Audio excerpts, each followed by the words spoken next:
everybody. Welcome back to another episode of Horror Tuesday. I am your host, Nadia. We have a really special episode today.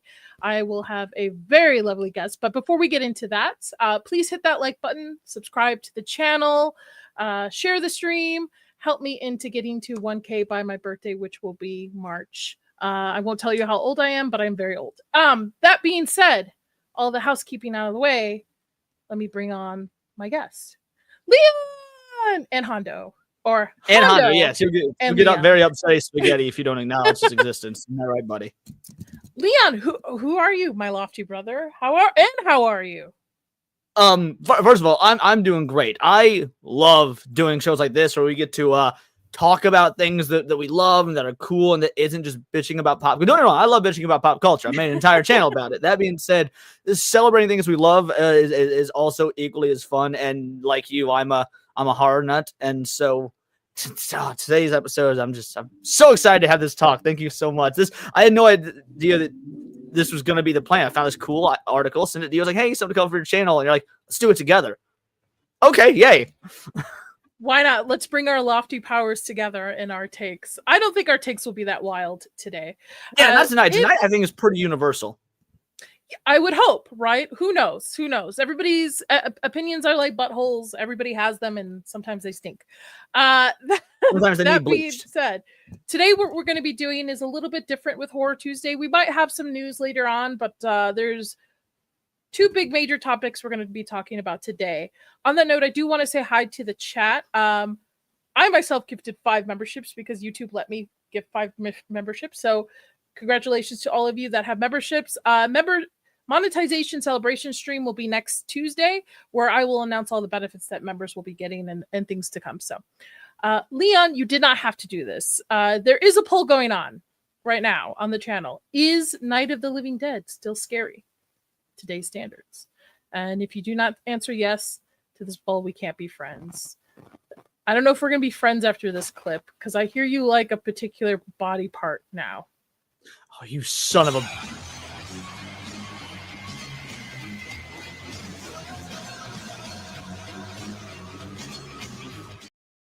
Oh no! Everything wrong with that. Oh. By the way, that clip is labeled Leon on my. Oh, you son of a bitch. Dude, there was this one point, fucking Foxy Moxie just randomly sent me a picture of her feet, and she's like, this is for you. And I'm all like, she's doing this to traumatize. I'm in a position that I bet a million guys would love to be in that regard. And that like someone like Moxie said, it was like, no, this is disgusting. Fuck you. I hate you. Like, you did it just now, and now you're in on it. It's just terrible. I don't know what to tell you, my friend. I just heard down the grapevines. I know Kata's really into feet, but I didn't expect. Yeah, save that for when he comes on here. Although I don't know if Kata should come on the show because the black guy always dies first, so he might not make it to the stream. I do actually want Kata on. I want to see what his horror interests are. See what he kind of dives into. See, Birth of a Nation, probably his ultimate horror movie. But I saw that clip. I had to get it for you. Rachel's in the chat. Hi, Rachel. Welcome. Chris is in the chat. Hello, hola, waifu. Lilith. Hello. I love the snake avatar. That's pretty dope. Jake. Yeah, I know. I hit both ABF and ABF Prime with my 5 memberships.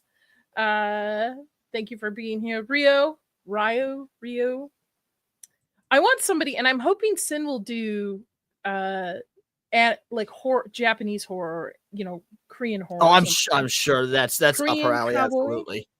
And by the way, I didn't mean to say that while I was on Korean Cowboys thing, but hello. Hopefully I'm not missing anybody. Paul laughing at us. William, congratulations on monetization. You deserve all this success from the world. Thank you, sir. Thank you so much. Let's see. I don't have new clips yet, but you know what? Let's do this.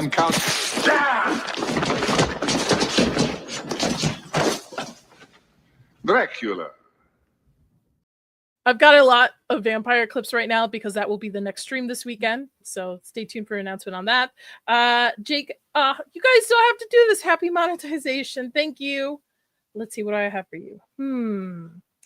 Let's do this. You think it was funny?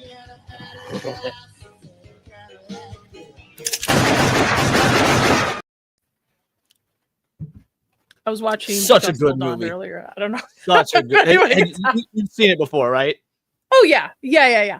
Listen, I know like very popular 80s and 90s movies, maybe some 70s I haven't seen, but if it's horror related, more than likely I have seen it. So I just want to make sure because with you it's a very mixed bag. So I know. Blame it on my dad, which I do. Thank you everybody. Thank you so much for being here. Perfect. Okay, so getting into it. What I wanted to ask you, Leon, is this. What's your favorite scary movie? What's your favorite scary movie? What's your favorite scary movie? And what is it, Leon? Clip for that. Good clip for that. Vex, hire Vex for all your shit. Absolutely. It is in fact George A. Romero's Night of the Living Dead. That is my favorite horror movie of all time. I acknowledge that Dawn of the Dead is probably a technically better movie, but this is my favorite horror film of all time. Yes, Night of the Living Dead, which probably, which I would agree, you would agree, set off the whole zombie genre. I mean, I know zombies existed prior in folklore and, they really did, and legends and stuff, but not on film. Not only that, but George A. Romero basically wrote entirely new zombie mythos for this, which I said this did create. This is the very first time we get the modern zombie, because prior to this, it was Haitian and Caribbean, effectively hoodoo and magic and whatnot that made zombies, and they weren't zombies like we think of them. They didn't eat flesh or whatnot. They were basically more like golems. So it's this literally created the modern zombie mythos. He single-handedly did. It's amazing. So then why does this stand out to you as one of your favorite movies? Favorite scary movie? I watched it with my grandfather when I was in 4th grade, and it left just a profound effect on me. I've rewatched it so many times since, but third or 4th grade, I watched it with my grandpa for the first time. It is, I think it holds up even to this day. Rewatching it now twice for this stream, I enjoy it. I wasn't looking at my phone. I wasn't bored.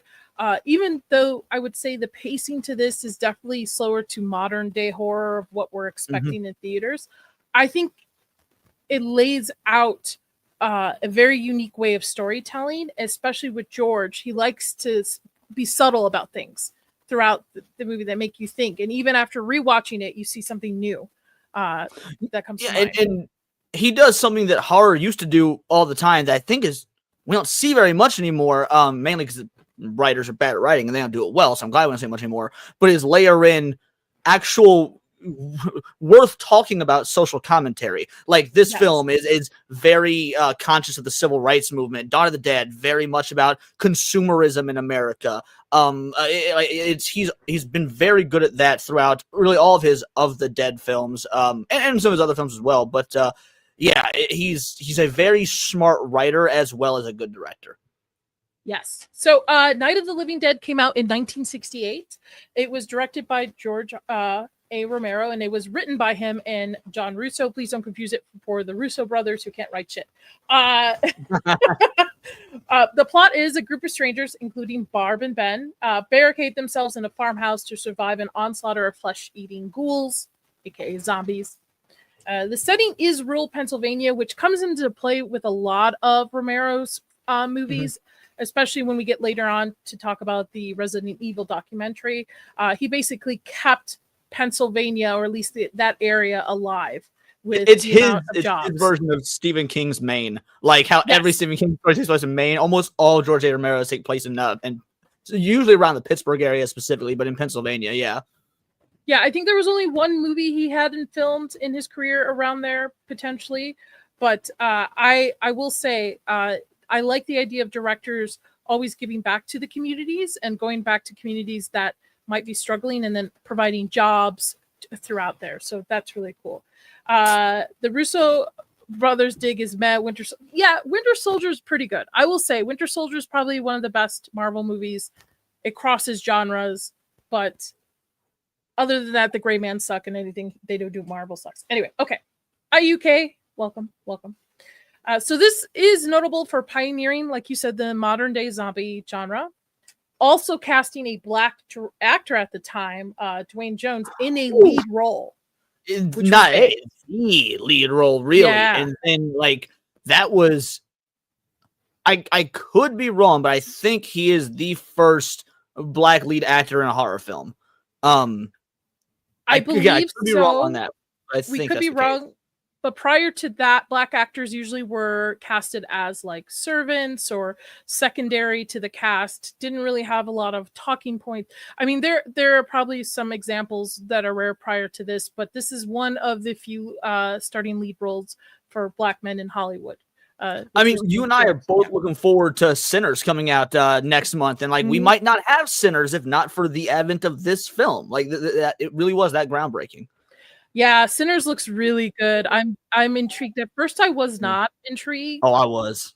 The more it comes out about it, and the fact that it's Southern horror, that's not even vampires, but to take place because the South has so much rich lore and history that you can do so much things with it. So. Absolutely, yeah. The like down south, Louisiana, Alabama, Mississippi, that sort of area has just so life. That's why I'm looking forward to the video game South of Midnight, for example. It's a Southern horror game. I know Sweet Baby Inc. worked on it. And like, okay, fine, I won't buy it. I'll stream it for free or whatever. But I love Southern horror. I've talked about this all the time. My ex-wife's from Louisiana, so I've spent a lot of time in those parts, and just a really rich culture full of their own, their own horror mysteries and whatnot. Very similar to Appalachia. Yeah. Yes. And the fact that they're setting a vampire tale there. I mean, vampires usually commonly known with the South. I mean, we have Anne Rice's stuff, but the more I watch the trailer today, the more I'm intrigued by it. But that being said, I was sold on it the most because it played before my Nosferatu screening, and that was the first I'd seen of it. So that was so sitting in there for Nosferatu is how I saw Sinners. And I was like, I don't know what this is, but I need it. I need all of it. Yes, I hope so. And I'm sad it got pushed back to April, but we'll see. We'll see. Oh, maybe... I didn't hear that. I thought it came out next month. Fuck. No, it got pushed back to April. But I was in Badger's chat, and he said, "Well, maybe if it's out by the time you guys all come out for Vegas, we'll all go see it together." That would be so sick. Yeah, and then we can actually have conversations about it instead of over. I mean, I love you guys, but like actually being able to sit down and have face-to-face conversations outside of a movie right after, that'd be great. One of my favorite, I know we're getting sort of off track, but I think I've told you this, one of my favorite horror memories of recent memory was when Terrifier 3 came out, because you, me, and Vexy all went. It turns out our showing was effectively at the same time. So even though I went to the film alone, it's one of the few times I've gone to see a movie alone. So did I. I'm texting all of you guys as if we're sitting there, because what are the odds of all of us getting the same time showing without planning it or whatnot? So we're all talking before the movie via text, just waiting the anticipation. It was so fun. I felt like I was really there with you guys. So to be able to actually do it really there with you guys would just be that next evolution. I'm hoping to do that with Sinners. If we don't get to go all see it together in person, maybe we can do a stream similar to that with Sinners coming out, because I know that's one of the bigger ones that everybody's excited for. So I will have to ask you, so Night of the Living Dead, very big movie in the zombie genre. I mean, we wouldn't have Walking Dead. We wouldn't have any zombie genre movies, I believe. We wouldn't have Resident Evil, my favorite franchise of all time. I'm a big David Cronenberg fan. Cronenberg do good shit. He does good shit. I'm 50-50 because I don't like body horror. I can respect it, but I can't like in a certain point. Are you not big on zombie films in general then, out of curiosity? Because a lot, I mean, even this being black and white, the sound design, you see them eating livers and intestines, which was, I mean, this was massive for the 60s. This got like banned and whatnot in a lot of places. So can you not do zombie media very well? I can do zombie media, and I've designed zombies, but nice. That Raging D-Head, I'll give you this one.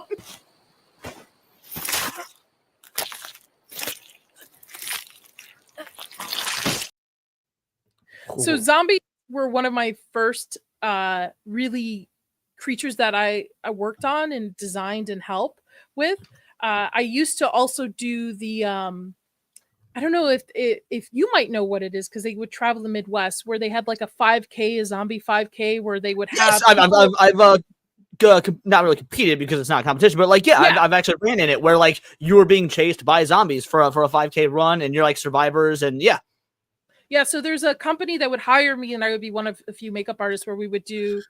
I hate to say this, somebody's gonna a train on people where like you would come to me for the base, you'd come to somebody for the shadowing, and like we would have an airbrush station for everybody, and then send people off.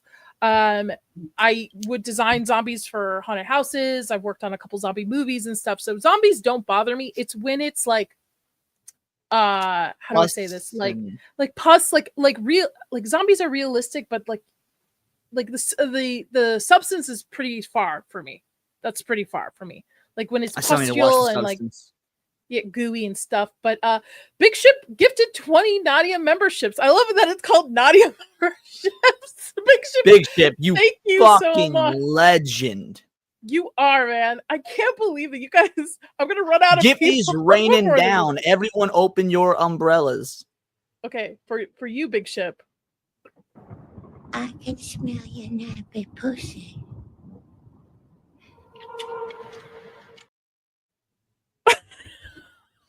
I don't know what movie that is, but damn, that was that's rough. From The Deliverance last year. I didn't on see Netflix. That. Yes, hot. Yes, I know. I know. Vexy, who did my intro, my outro, who did the What's the Scary Movie, she is pulling all of my clips for next week's celebration, which we'll have for thank yous. But yes. That is from The Deliverance on Netflix. Don't watch it. That's the only good clip. Zax is in here too. I see you, Zax. I see you. Okay. All right. Zombies. Back to zombies. So yes, no, zombies don't bother me. I love creating zombies. Actually, doing zombie makeup's one of my favorite. In Night of the Living Dead, which scene kind of sticks out to you as scared you the most when you first watched it? Oh, easily when the mother's own little girl murder fucks and eats her. Like, I say this all the time, making jokes like, oh, we need to see more dead kids in movies and things like that, which I do agree with. I think that movies that where the kids always make it out safe or whatnot, it's hard for me to suspend my disbelief because, look, in these horror situations, children are going to be pretty easy to take out. So when you've got movies like, as much as I hate the Resident Evil, Paul W.S. Anderson films, the second one is all about, rescuing a girl from a school. So you've got all these zombie kids. There was Cooties, which was a movie that was about like a zombie virus that only affects kids. That's why it's called Cooties. And but yeah, when you've got the remake of Dawn of the Dead by Zack Snyder has the woman giving birth to a zombie baby, which is but yeah, when you've got like this unsuspecting mother and she's murdered by her own daughter. Again, I was around the age I saw this. I was probably about the age of the little girl that played that. So, yeah, it stuck with me. Yeah, I could see that, especially if you are the age of the child on screen. I agree with you. I think Hollywood looks at it as a taboo in harming children on screen, which I think when it's done right, it's way more impactful, especially to us adults or those who have children and such. I don't think just KOing them just for no reason, but if it's part of the story and it makes it interesting. Even Dawn of the Dead, the opening, the remake with the kid running into the room, with the and like gnawing on the husband and stuff. Yeah, all the neighborhood kids, things like that. Yeah, kids are creepy, man. Village of the Dam. Oh, kids are creepy. Children of the Corn. Yeah. Literally the other night. Those awful remakes. I was hanging out with Cinevere on Discord the other night, and just out of the blue, my roommate runs in and goes, "We have your woman, Outlander!" Then just shuts the door and runs back out. It was unprompted. I have no idea what brought that on, but he did. So I was like, okay, that was funny. Yeah. Man, Stephen King's got a weird thing with kids, man, with all of his stuff. He does. And considering he's a lefty, it might explain some things. Yeah. And I was going to recommend, because, we're doing the Vampire Tier stream this Saturday with a bunch of us doing like tiering vampire, which I love. Like, those are my favorite streams to do with people. For my birthday month, I was thinking of doing Stephen King movies because I'm a King head. The problem is most Stephen King movies honestly suck. I love a lot of his books, but most of the movies are... Shining is fine. I'm gonna get some heat for this, but like The Shining is fine. Yeah, Christine is fine. I mean, Maximum Overdrive sucks, but it's kind of supposed to suck. What's the one with the cats and the mother and son are fucking and they're cat people? Cat. I think. I know what you're talking about. Maybe, yeah. Do you know that movie? Not a lot of people know about Yeah, that oh movie. no, absolutely. Again, I love Stephen King's books. I love his work. I'm a fan of it. My favorite is, I mean, I read Pet Sematary in like 6th grade, and it was life changing. Check King's hard drive. Yes. Yeah. Hey, Sassy Woo, Pants. Mama Speak of Sasquatch. sin. Your ears must have been burning because we've been talking about you. Stand By Me, but there's a lot of good movies. There's The Dead Zone, which was pretty good. I've not seen the movie adaptation of The Dead Zone. I've read the book, but I've not seen the movie. Christopher Walken is in it, I think. This is an older one. Anyway, I was thinking about doing that. Maybe torturing the group and making them watch shitty Stephen King, good Stephen King movies and shitty Stephen King movies. But I digress. Question for you, Leon. Since you are the Night of the Living Dead expert, how does this movie build tension or suspense? Like, we were talking a little bit earlier about how pacing's a little bit slower compared to what nowadays horror is considered. But how would you say Romero executed that in this? So for one, stilted dialogue, like people can chalk it up to like, oh, it's awkwardly written, but no, I think that was an intentional choice to sort of give you that uncanny valley effect. Like yeah, when I think his name is David, I don't remember, opens up like, they're coming to get you, Barbara. Like, it's such an oddly delivered line that doesn't really fit with what's said before, but it sticks out. Again, you've got the racial undertones make it very unnerving just from that regard, because like, oh, you got all these people in a farmhouse together in the 60s. You know they're not getting along, but they have to survive the night. And again, the sound design. The sound design in this, I think, is what holds up the most. If you watch, take Die Hard for example. Die Hard's a great movie. You really can't watch it on modern TVs because like the music is so loud and the gunshots, when the audio gets muffled, because so many films back then weren't made for like the surround sound setup. But auditorily, this film still sounds great. It's creepy too with the slurping and this gesture. Yeah. Paul, you're right. Dr. Sleep is fan. Yeah. Me and Paul saw Dr. Sleep together. Actually, it was an amazing experience. Paul, my real life bestie. My IRL bestie. He's my movie buddy. We see a lot of movies together. Went and saw Dr. Sleep together. Yeah, a lot of stuff. Yeah, I agree with you. The sound design in this is, I think, a lot of movies nowadays even could take lesson from it. I think the problem with modern day horror is everything's too quiet. There's not a balance with the audio where older it's to movies... make jump scares more effective, I think. Everything's so quiet that way. When they bring out that loud music, it makes you jump. It's like, this movie doesn't have a lot of jump scares. No. It's just tension. And it's the dialogue too. Even though it's awkward here, it's clear. Modern day horror, it's muffled. Like, I feel like I need subtitles even when I go to the movie theaters nowadays. And that's not because I'm old. It's because I think there was a switch in the early 90s of where instead of miking everybody properly, they kind of just let actors mumble, be more in character and such, which I get it completely. Method acting, 100% behind it, but then figure out a better way to. Were you saying you think that was the as much as you loved Nosferatu, that was one of the problems of Nosferatu was the dialogue, and that's probably the reason? And the dialogue is so particular in that you have to know what's going on sometimes on the story just based off the dialogue. And it was just so quiet. But then when I went to go see it in Dolby, it was 10 times better. 10 times better on it. Interesting. Yeah, I didn't see it in Dolby, so that's good to know, because that was one of my biggest gripes with it. Was the audio design.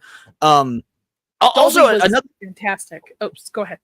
No, another thing this film does effectively is you don't know why this is happening. It sort of starts in the middle of chaos. We're never like Resident Evil, you get the explanation, oh, the T virus, it's a viral outbreak, and Return of the Living Dead, which is not related to this series whatsoever, even though a lot of people think it is. It's like a comet flies overhead and like the moon dust or whatever does it. Dumbass explanation, but nonetheless, like you don't know why. It's just, okay, the dead are rising. Time to survive. So that mystery of why this is happening is very effective. Yeah, I agree. And I like that. It lets the audience work through the imagination. Sometimes giving too much lore backfires. I feel it takes away the magic of either the monster that they're trying to create or the world building that they're trying to do. If you give me too much information without allowing me to kind of fill in the gaps, then it becomes boring. It's just another tale. This movie also breaks down social norms in a crisis too, especially towards the ending. We talked about how it's a commentary on race and civil rights during the time. Towards the end of the movie, you don't know if Ben is shot because they think he's a zombie or because he's black. Because he's a racist cop. And Yeah. that was as a kid. This might be the first movie I ever saw where the main character gets the gank at the end. Like, maybe it wasn't. I don't know, because like I said, I was in third or fourth grade, so memory's a bit fuzzy. But I could not believe that, like, after surviving all of that, which by the way became a trope for zombie movies, the final survivor ends up getting the gank at the very end. It happens all the time in horror now. But like, seeing it just peer out the window, then bang, blast to the face. Just so unsatisfying, but you shouldn't, in a way that works for the film. Like, oh yeah, fuck this movie. I love it. Well, I like that because look at the world Romero has built, right? Even though we're isolated to this amount of characters, in a sense, the world is ending, right? We don't know what's going on. People are eating people are dying, being attacked and stuff. So it is pure chaos. So why would there be a happy ending leading into it? Especially how Romero likes to do social commentary throughout his movies. I could see why Ben didn't make it to the end, even if it was based off the fact that he was black or the fact that they thought he was a zombie. I mean, I think anybody in a apocalyptic stance would be like, it's better safe than sorry, I guess, which is a sad thing to say, right? We should help one another in these type of crises, but we don't usually. No. I mean, take a look at The Walking Dead. The Walking Dead's a good example of this, where like it's now fuck that show, and really fuck those comics as well. I was reading those comics years before there was a show, and they really fell off after Glenn died. But like, that's the thing, is it puts you in these situations, as the reader, as the viewer, where there's monsters and that's a problem, but humanity's inability to work together, and in fact, we get more and more tribal, and you see other humans from another group. It's like, oh, great, a bigger group. Now we have a better chance of survival. No, you're immediately at odds with one another. You're like warring nations, the Cherokee versus the Tomahawk or whatever. Yeah, it's interesting because in this kind of state, you should be, if the end of the world is happening, we all should be coming together and trying to help each other survive instead of forming cliques, right? And because really, the enemy is the zombies, right? But the zombies, they don't really have an enemy. They just do what they're built to do, right? Just eat people. So they're not thinking of who's on the fucking Game of Thrones, like on the throne kind of deal. They're just feral creatures. There are more obstacles than anything, and the enemy is just humanity. Our dark temptations. I mean, that's one of the things I love about Resident Evil, for example, is that at the end of the day, there's all these zombies and creatures and monsters, but the enemy is this big shadowy conglomerate corporation. The enemy is corporate America, and that's it's far more esoteric than just the obstacles that are now deadly obstacles, but just obstacles that are what the monsters are. Now, has this movie influenced you in the way you either view or handle fear in your own life, in real life? Not this movie, no. I was playing. The reason I don't really get scared during the vast majority of horror films is because I was playing horror video games well beforehand, and like, in a horror movie, you're not in control. You're just watching. You're watching a story. Now, I don't get me wrong, I love and I enjoy watching stories and talking about them and conversing and theorizing. But when it comes to a video game, you're in control. And so, like, if you fuck up and die, well, if that's the decision you would have made in real life, you'd have fucked up and died then too. Like, because you've got that sense of control, it's I take far more of my what inspires me horror wise from horror video games as opposed to movies, because that's my go-to genre of video game. Hot take, but Day of the Dead is way too slept on. It's a ton of fun. I think all of them are. I think that when people think of zombie movies, they automatically go to Snyder's Dawn of the Dead instead of the originals, which again, it's not bad, but also I was supposed to tell you that you look beautiful tonight. Oh, well, thank you, buddy. Yeah, Day of the Dead slept on as fuck. The day that I'm actually missing Dawn of the Dead right now because I had to when I went to college a few years ago, sold all my DVDs to help pay for it, and I've been slowly rebuilding my collection back up. So I'm missing Dawn of the Dead right now. Yeah, I have to recollect a lot of media. For the longest I was one of those people that I would tell my husband, like, we should get rid of all these Blu-rays. We don't need this. Everything's digital. And now I'm eating my words because there are certain movies that I go to watch and I'm like, why can't I find this? Or it's $20 to rent. And I'm like, what is going on? My ex found this like 4 or 5 months ago. Texted me, let me know. She's like, I just found 28 Days Later on DVD for $6 at a flea market. And I was like, pick it up. Grab it. Dude, yeah. Oh, she did. She's like, I've been looking for this for ages. Yeah. You can't get it on eBay. It's like $100, $200, whatnot. Like $6 at flea market. They know what they had. 28 Days Later, pick that shit up. Holy shit, they didn't know what they had, especially I know, with right? the new movie coming out. But we wouldn't have 28 Days Later if it wasn't for Night of the Living Dead. We wouldn't have Night of the Living Dead or 20 Days Later pulled a Night of the Living Dead. It recreated the genre. Like that's the first movie where you effectively have running zombies. Not even really zombies, they're infected, but even so, like they took the mythos that this movie created and really stuck to for like 40 years. And they're like, okay, what if they could run? It's such a simple change, but it changed the game. Yeah, and I wonder if I mean he's passed at this point, but if Romero really realized, because from what I've saw with the interviews and the documentary, is that he's very a humble individual, which I find a lot of horror directors back in the day like that are, because it was very much guerrilla style filming. Like you've got a band together, you got a bunch of dudes together. Tom Savini part of that group too, and you just. Oh, bro, I was gonna ask you if I can't believe I've never asked you before. It's like because he came on board with Dawn of the Dead and onward, like getting into special effects making and whatnot. Was he a hero of yours growing up? Because Tom Savini is the GOAT. I did have his books on it. Yes, I did get to meet him too because I used to be a booth girl for like a con, like a horror con that was out in Illinois, Indiana area. I can't remember exactly, but I used to be a booth girl for a friend of mine who would have a booth there because I have boobs. So his booth got set up next to one of ours, so I got to meet him. His girlfriend or wife at the time, very young.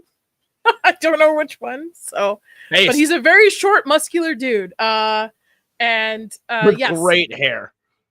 I don't think I would have a career in Hollywood as I did if it wasn't for Savini. Now, so watching this too brought back tons of memories of like, this is the stuff I was trained on to do.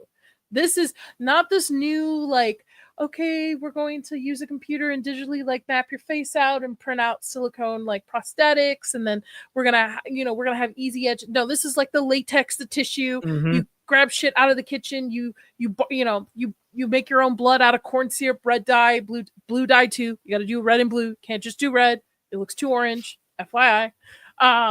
This is the kind of stuff I grew up learning and doing. And most of my career was. When I left Hollywood, it was the tail end is when they started to introduce like silicone prosthetics. The digital.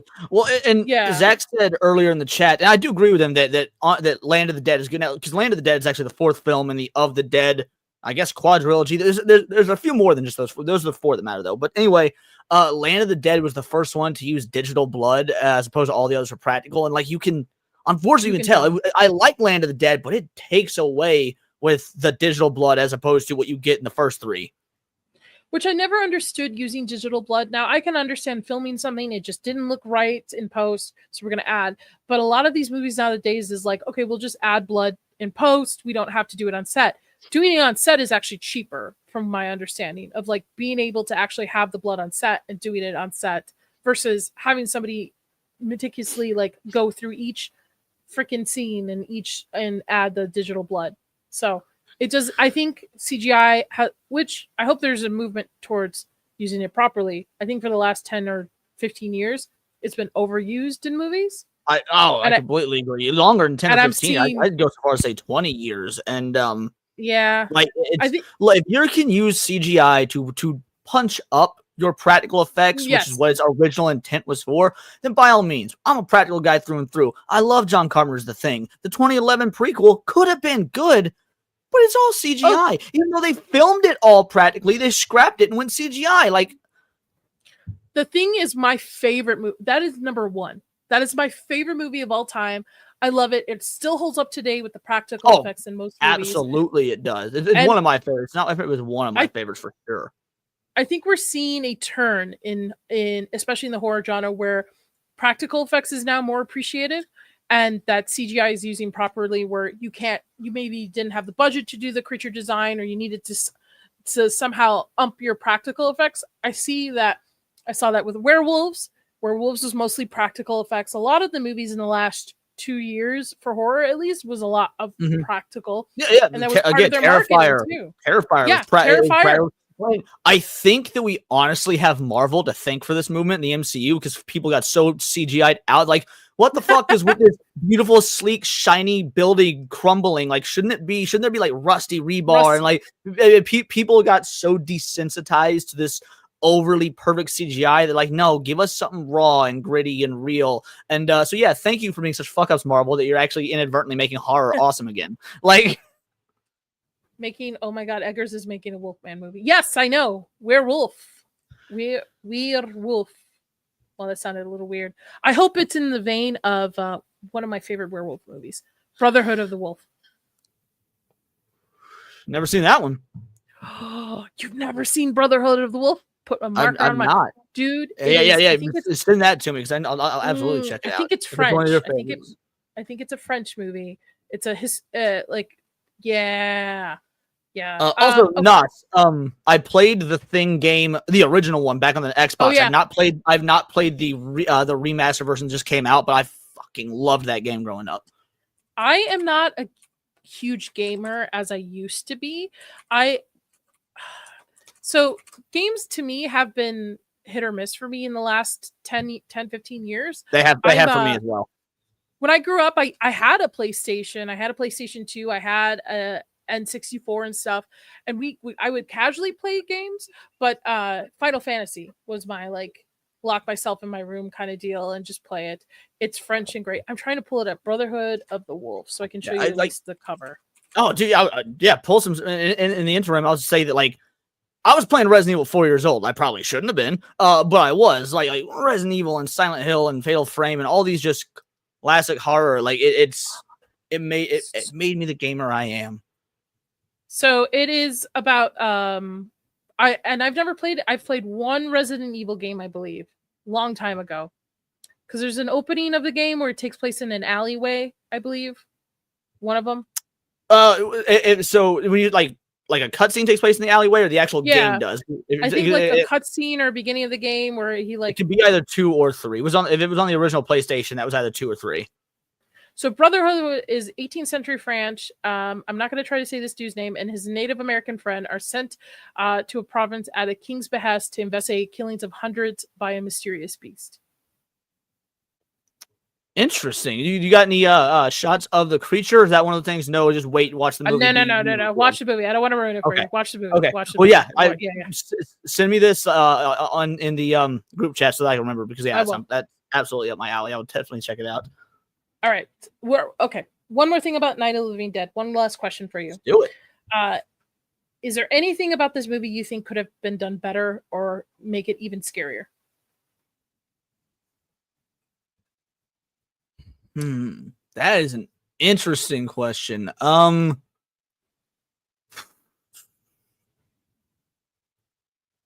Maybe a bit more character. We don't get a lot of character work or development because the emphasis is so much on survival. So, like, again, that might be to the film's benefit. Like, there are some times when we don't really need more. That would just bog things down. You'd have a few more talking scenes or flashbacks or whatever. So, this might truly be the perfect horror film. You know what? Yes. There's one thing. So at this point, the zombie lore had not quite been laid out yet. So you still see zombies doing things like using bricks to smash open windows and whatnot. You see them using tools. They're not quite completely mindless. So yeah, I would go back and redo it to where they are just a force of nature. They are not using tools. Because that gets more or less retconned in Dawn of the Dead and onward. Like, the zombie has the gun that he died with in his hand, but he doesn't know how to use it as a zombie. Whereas in the previous film, we saw them picking up bricks to smash through the windows. So yeah, that's what I would do to fix it. Is just take back their use of tools. Okay, I agree. I think what I would change is maybe a little bit more background on certain characters, maybe a little bit more to it. But overall, I think it's one of I agree. It's probably a perfect film, Night of the Living Dead. I watch it as an adult. I still get terrified by it as an adult, just as much as I did as a kid. Again, finding new things, new commentary that Romero has added into this movie, even years later. You can tell a lot of love went into making this movie. This is just a bunch of kids that wanted to make a movie, like, It's in a sense.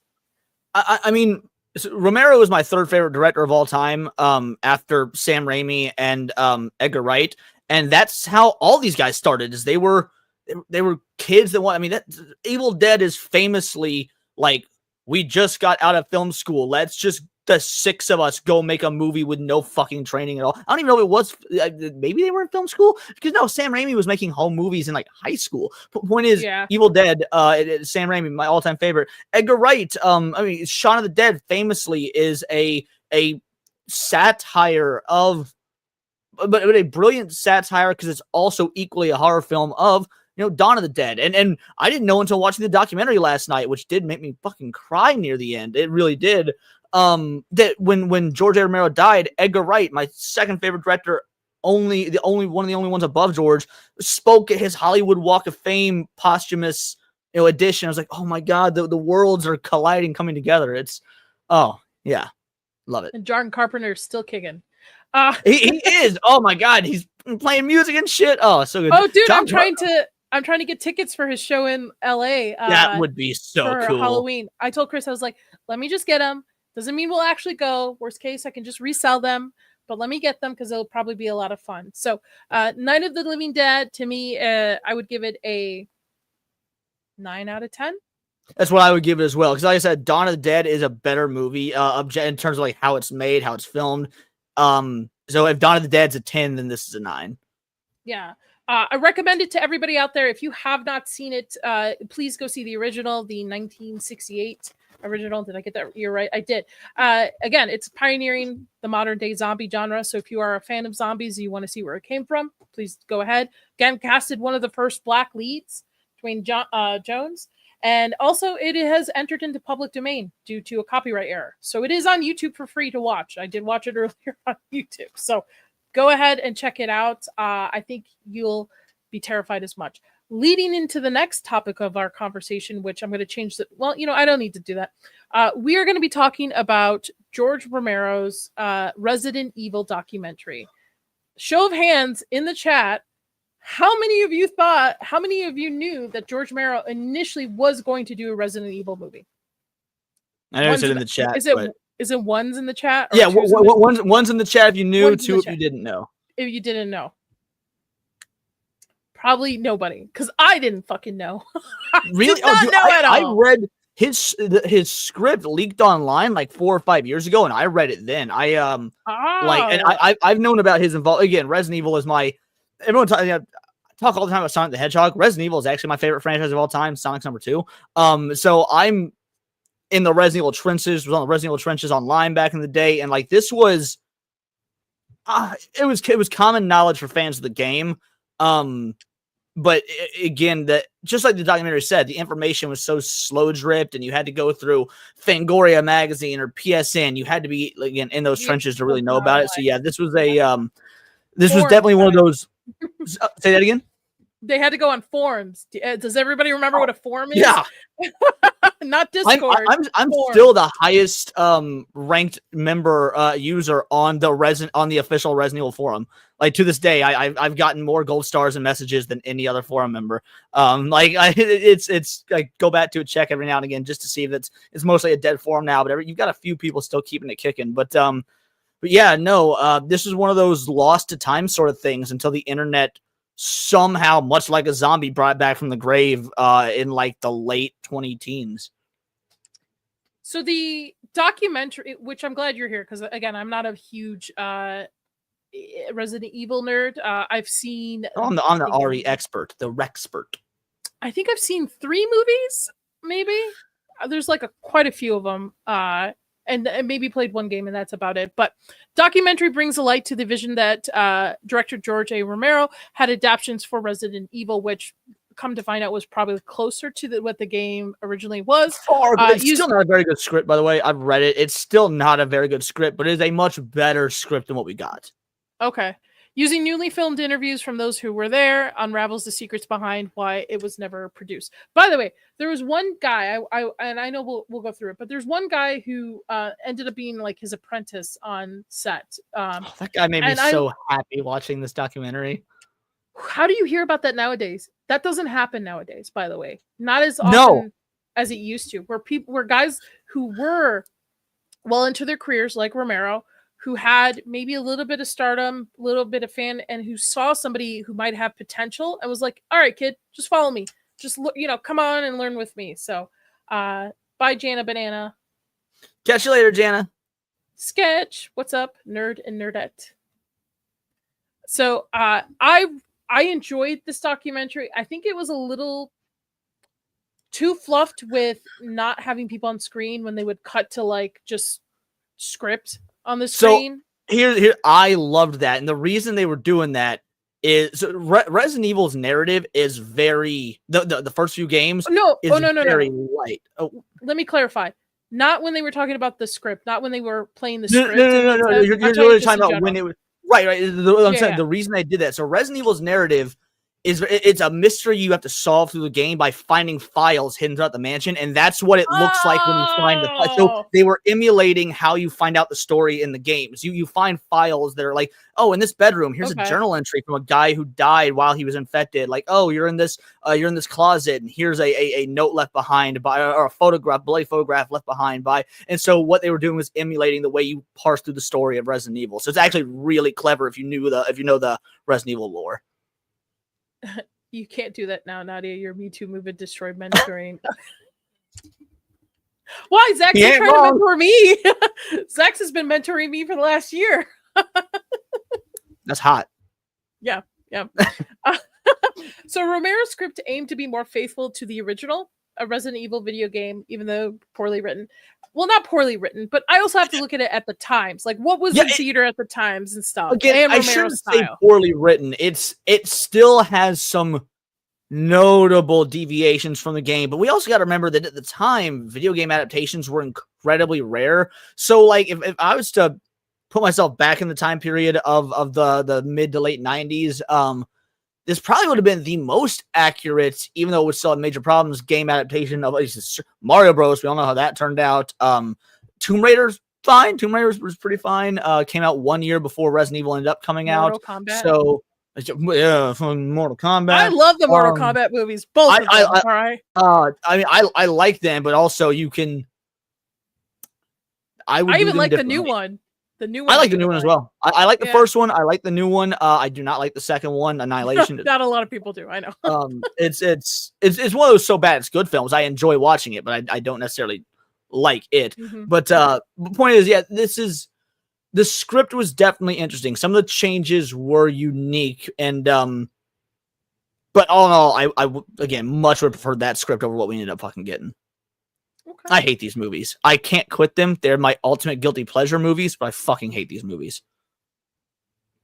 Now, I know eventually they went with the adaptation by Anderson, and you've read the script. From what I can tell in the documentary, it was a lot more horror oriented. Yes, it was, which was more action oriented with the Anderson scripts. The Romero script is like, it wastes no time. It does like, yo, here's some setup of the characters you know from the games, but they're a little bit different now. And like, it's okay, whatever. That's fine. They kept Jill pretty much the same, which is all that matters to me because Jill's my favorite. And then like, what I would guess would be about 20 minutes into the movie, you're in the mansion, and from there, it's just like, all right, bitch is getting picked off one by fucking one. They have to take liberties in that when you play the game, you're alone. You're like, you can't have other people around, because if you've got other people around you, it takes away from the horror. So you're supposed to be isolated. You're in this mansion that's all booby trapped. It has all these monsters. The movie changed it to where a lot of the characters are all, still together. They're split up into little different groups, but you need to have them on screen so they can get picked off one by one and have that horror, which you get much less of in the game because the horror is supposed to come from the isolation and claustrophobia. Now, then from my understanding, then when this documentary opens up where we see, let me pull up the picture of this dude. By the way, I've got it up on YouTube right now if you want me to share stills at any point. I don't know if that's something you want. If you're completely up to you. I appreciate the help. Yeah, let me know. Oh no, did my time with it run out? Hold on Big a sec. ship. We'll see. Nadia says horror and Leon says horror. Okay, yeah, there we go. Yep, I've got the documentary pulled up, so if at any point you need me to share screen or whatnot, just let me know. This is the dude I was bringing up. The opening kind of opens up with this guy with. So is this supposed to be a representation of what Romero's Resident Evil might have looked like? No, so the original Resident Evil game, the very first one, did something wholly unique in that the opening and closing cutscenes were shot in live action to make it like a horror film, and so they're actually replicating the opening and closing cutscenes of the game. That's cool. Which was a really unique way to get to do this documentary. Visually, this was an absolute treat for old school Resident Evil fans. I will say, as somebody who has not played the games but is a big special effects person, to hear Screaming Mad George's name again, and to see the effects that potentially could have went into this, especially with the final boss's like character design, which you can kind of see behind right here. I think I actually, if you have it, that'd be great. Yeah. So I had a still up just a minute ago of. Let me see if I can find it. Nas, I was gonna play you a Nosferatu clip, but now not anymore, dude. You're out. I'm gonna take your wrench away as well. Damn, maybe I skipped past it. Well, I had a still up of the final boss from the game literally just a few minutes ago, but basically the still you have up is very accurate to what the final boss of the game looks like. Here we go. Here's a bit of a higher quality clip than the one that you've got up right now. Share my screen. Everybody's anticipating. Add to stage. Yeah, that's dope. And you know what I loved about that? Sculpting that out of clay, because that's how I had to learn how to make character designs too. Really? Oh, that's sculpting awesome. Out of clay. Yep, I know exactly the type of clay as well. So, yeah, that's really dope. I think I like. So I used to watch Resident Evil like lore videos on YouTube based off like the last game, which was in the village, I think. So I was by the lores of the. Oh, fuck that game. Okay, well, it's a great horror game. It's just a terrible Resident Evil game. I do like it for what it is. It's just I just don't think it's a good representation of Resident Evil. That said, that sculpted monster this is what it looks like in the game. Ooh, so it's very. Dope. Yeah, it's like that clay, even though it's unpainted and whatnot, that clay model of what they would have done for the movie was very accurate to what you have in the game. Yeah. I will say, Corey, thank you. Gifted 1 Nadia membership. I love that it's Nadia. Yeah. It's not horror with Nads, it's Nadia. For you, I will play this one.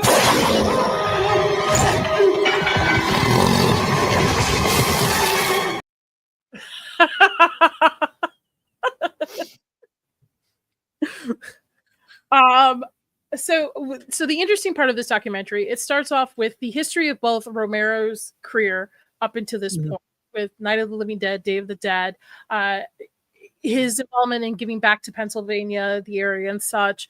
How he's very humble. He's a very humble individual. I never got to meet him, unfortunately. Same. I would have. There's very few individuals that like I'm gonna be upset that I'll either never meet or get to meet or whatnot, man. Because I've been very blessed. I've gotten to meet Stan Lee. I've gotten to meet the voice of Goku from Dragon Ball Z. So many of my heroes, but like never got the chance for George Romero, and that one's rough. That sucks. So I guess the second best option is gonna be Shinji Mikami, the guy that made Resident Evil. If I can meet him, then by all means, I'll be happy. Who they talk about in this documentary, by the way, they talk about Shinji Mikami a lot in this, and I think Shinji Mikami is the greatest video game creator of all time, because he's done more than just Resident Evil. He is my absolute favorite. You're such a nerd. He's also big... like blatantly anti-woke, by the way, which is pretty cool to see a Japanese dude who's all like, that's pretty great. Most Japanese people are. Didn't hit. You've caught the gooch disease. Oh, that membership didn't hit. Yeah, memberships have been off. I was watching the Doolies earlier, and their membership stuff is YouTube's going through a phase. It's growing. Okay, anyway, so they start the documentary off with that, and then we also get the history of Resident Evil as well, throughout the games and stuff. And originally, Romero was hired to do the commercial for the, which is, second let game. me tell you, I got some memories. So back in the day, this is like when the internet was young. Like video, you were on dial-up. Videos either were non-existent or they took forever to load. And so finding this bitch, I found it years after, because the second game came out in 98. And I think the first time I was able to find it online was like 2003. And I waited for like 3 hours for this commercial to load up. and finally when I was able to go through and watch it, like, awesome. That was a 2-minute commercial, like, for a game that I've already been playing for the last 7 years, but like I knew Romero was attached to it and I wanted to see it. So when we watch this documentary and you find out that there's a longer cut that's basically a short film, I'm like, no fucking way. I need to see if we can find that, see if that's on the internet anywhere. I wonder if it's sailing the seas somewhere. Oh, I bet Reddit would know. So. I bet Reddit, somebody on Reddit would have it. I try to avoid Reddit, but yeah, Reddit would probably know. You're right. And that, so he was hired in 1998 to write and potentially direct the film after the success of that trailer, and was let go after his script was deemed unsatisfactory by Capcom. But there's a lot of rumors to it, like he didn't know he was let go, and then some other people thought he was let go, and his script wasn't. Apparently his script was criticized for not capturing the spirit of the game. Is that true by having read the script yourself? So the documentary goes, because first of all, I think it's captured the spirit of the game far better than the movie we got. There's one thing that doesn't. They didn't mention this in the documentary. I don't know if they don't know or if they didn't put it in there for like cultural sensitivity reasons, but they made the comment. They gloss over it. I'm sure you remember in the documentary, they bring up how the character Chris Redfield was changed from Native American. Changed to Native American, I mean. Yes. So Chris is generic white dude in the game. He is generic white soldier #1 that you would see in any fucking action or horror media ever. The movie, including a romantic subplot between Chris and Jill as well, which in his script too. Fans have been wanting for years, but that's not a thing in the games, even though we want it. Chris and Jill shippers unite. Yes, absolutely. That being said, yeah, in the movie version, they were going to be either married or engaged. I think they were married. And Chris was not a cop. He was a Native American. And because he's really, and this is the part they didn't mention in the documentary, because he's really in touch with his Native American roots, he's like a tracker. And so he doesn't know that Jill goes off on this paramilitary mission to this mansion. He like uses his Native American tracking abilities to track her down. He's doing things like sniffing the air. He's killing zombies with a bow and arrow instead of a gun. And like, I think that's the only thing that's like really out of character with the games, is doing like weird shit like that. But beyond that, and again, they made Barry Burton black. This is a time when race swaps were not done for like politically ideological reasons or whatnot. So it didn't bother me. Even when I was reading, I was like, oh well, 90s, they were a different time. Things like that. The original Resident Evil game is very white. It was made in Japan. Japan really only knows about white people. So.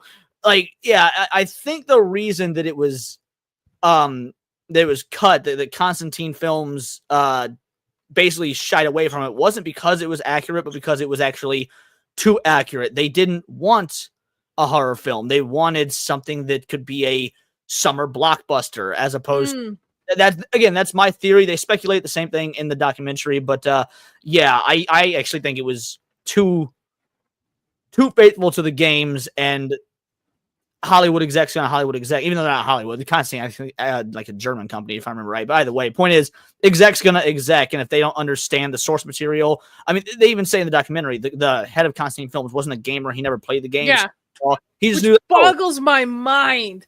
I'm like, if you're at least going to adapt something, or it's potentially supposed to be like a money maker for your company, at least like watch somebody fucking play the games, like, or Okay, something. it's funny you that- say that. So I will always talk about how amazing this was. So while I will dog shit all over the Paul W.S. Anderson films, in the second film we get the first film, by the way, had no characters from the games in it at all. You get a mention of one's name in the final scene, but that's it. All the characters were original characters.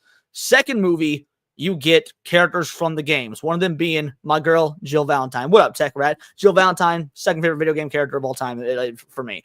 And the girl that played her, Sienna Gilroy, she said, if you watch the Resident Evil Apocalypse DVD commentary version, she's like, I'm not a gamer. I don't play games, I never play games. However, this is a game adaptation. I need to know the characters. So mind you, this movie's been made in like 2002 or something. So no YouTube, nothing like that. So she's like, what I did is I had my buddy take his camcorder, and he was a gamer, and just have him record him playing so I could watch how the character moved and watch how she talked. And you see her in the movie walk and move and do things like the character because she, as an actress, took the goddamn time to learn about her character. She went the extra mile and having her buddy manually record camcorder footage on probably a CRT TV of him playing through this game. Like, that is not put respect on Sienna Gilroy. I know the movie sucks, but she did her damn homework, and I love it. Yeah, I don't like, to me nowadays, if you are going to take a role that is comic book, video game related to be adapted to screen, then you yourself need to do the research on the character. Like, I can understand there's a couple odd ones, right? Gary Oldman with Sirius Black in Harry Potter. Didn't read any of the books, didn't care, just kind of went with it. It worked for the movies at the time. Not a close-up, but most of the time you have to know at least where your character is. It also works because even if the movie is underutilized Sirius to a stupid degree. Yeah. Being that's my favorite character in Sirius. all of Harry Potter. Sirius got shafted in the fucking films, but that's neither here nor there. You mean yourself? There we go. Yeah, somebody said that recently. When I had the glass on, I looked like Gary Oldman's. Like, I've never heard that before, but that makes me feel so good. But yeah, dude, Sirius Black's my favorite character in all Harry Potter. I hate how the movies treated him. Absolutely hate it. Yeah, he's one of my favorite characters. So you were right. Chris was reimagined as a Native American rancher at the time. There was significant plot changes. There was the romantic subplot. The script also featured a variety of characters from the game, like mutant sharks, giant sharks, empathize on game, biological horror, which I thought was that. When I think Resident Evil, I don't think action. Again, I'm a passive gamer. I think horror. I think it's supposed to be like a tale about zombies in a sense, like modified creatures, and that's what. Like, so earlier I mentioned how in Night of the Living Dead, I like that they don't explain why they're zombies, things like that. Resident Evil is the opposite end of the spectrum, where at the end of the day, it is sci-fi horror, a lot like Alien, and that the explanations are all there to because since the big bad is this pharmaceutical company, is like, okay, I do want the explanations because they're this happy-go-lucky company that makes medicine for the public, but really they're making genetically engineered bioweapons behind the scenes. So I like there's this book called The Science of Resident Evil, which like breaks down how it could be possible, it could be real. They go into like the DNA splicing and viruses. Yeah. It came out in like 2007 or 3 or something. So I don't know how much of that science is still accurate today, but back in the day, basically this book broke down why this shit could technically be possible with the way we do gene splicing and stuff. And I like that they go the extra mile to explain all the monstrosities of Resident Evil because that adds that sci-fi element. And I love sci-fi horror. I don't think it's something that we get near enough of, and people that don't because it's set in modern times, so it's modern at the time it came out. People don't really look at it as sci-fi because it's not futuristic, but sci-fi doesn't mean futuristic. It just means that the science is fictional, and the story usually has to do with man having to come to terms with what goes awry with the science they play with, and that has been the theme of the vast majority of at least the original Resident Evil games. Somehow I feel Goodwin's blood pressure going up, and he doesn't even know why. Hi, memes of destruction. Hola, sir.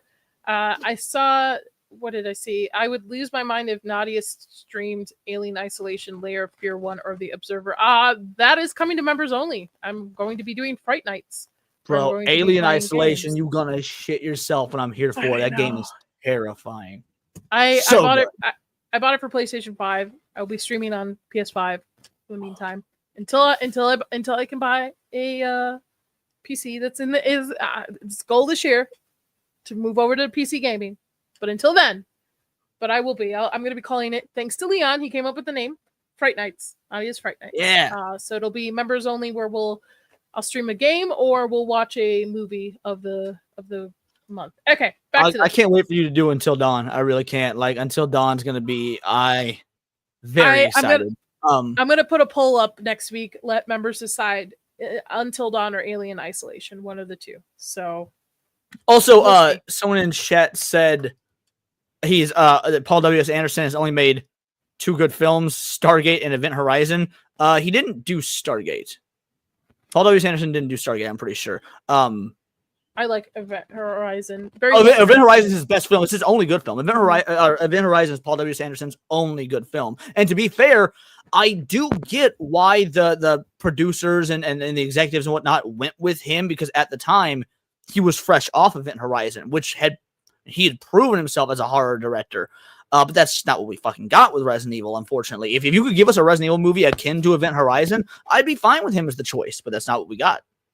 Even the later installments into the franchise, the movie that came out, like 2 years ago, I think there was one, Raccoon City.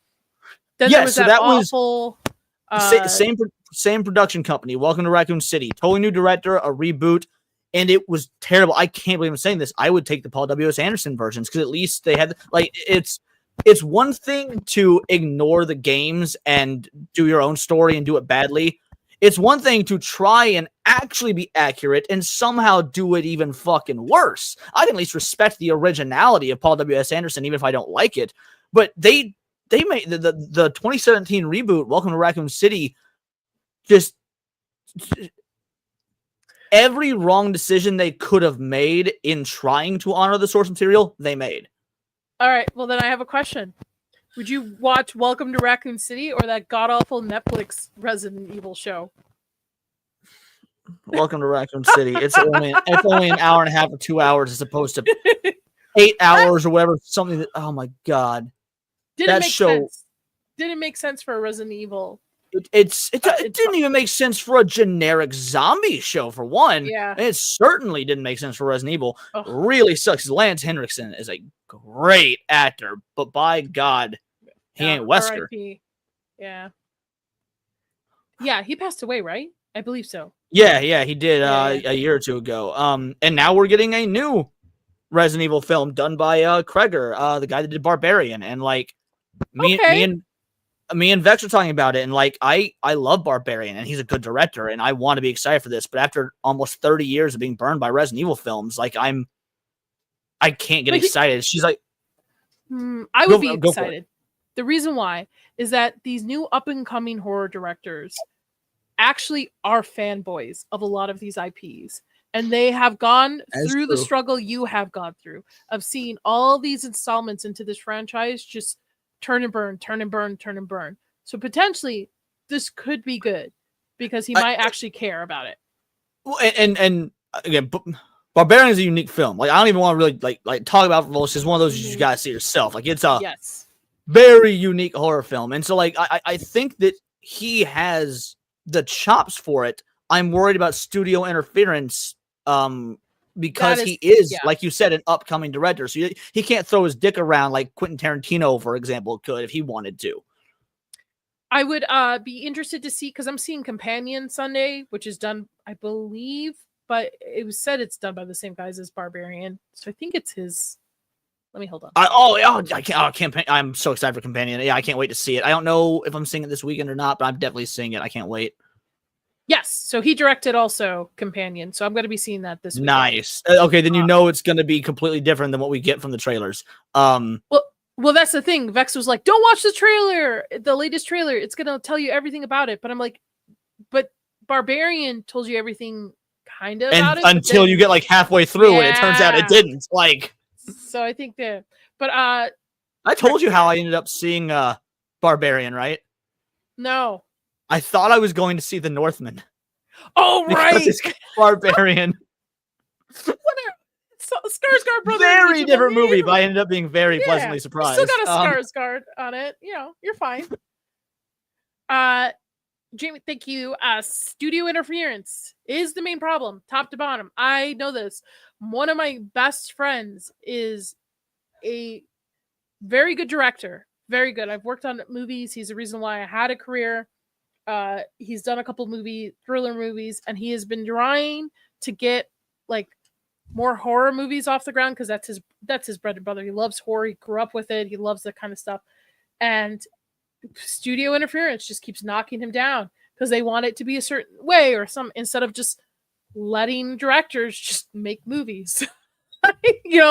Because and most of the time studio people, they have like multiple projects that they are managing. They don't know. Mm-hmm. They don't know what they don't read the scripts. They don't know. They just think, oh, it'd be cool if you do this or that. I've seen it firsthand on sets. And then you get movies like Terrifier 3.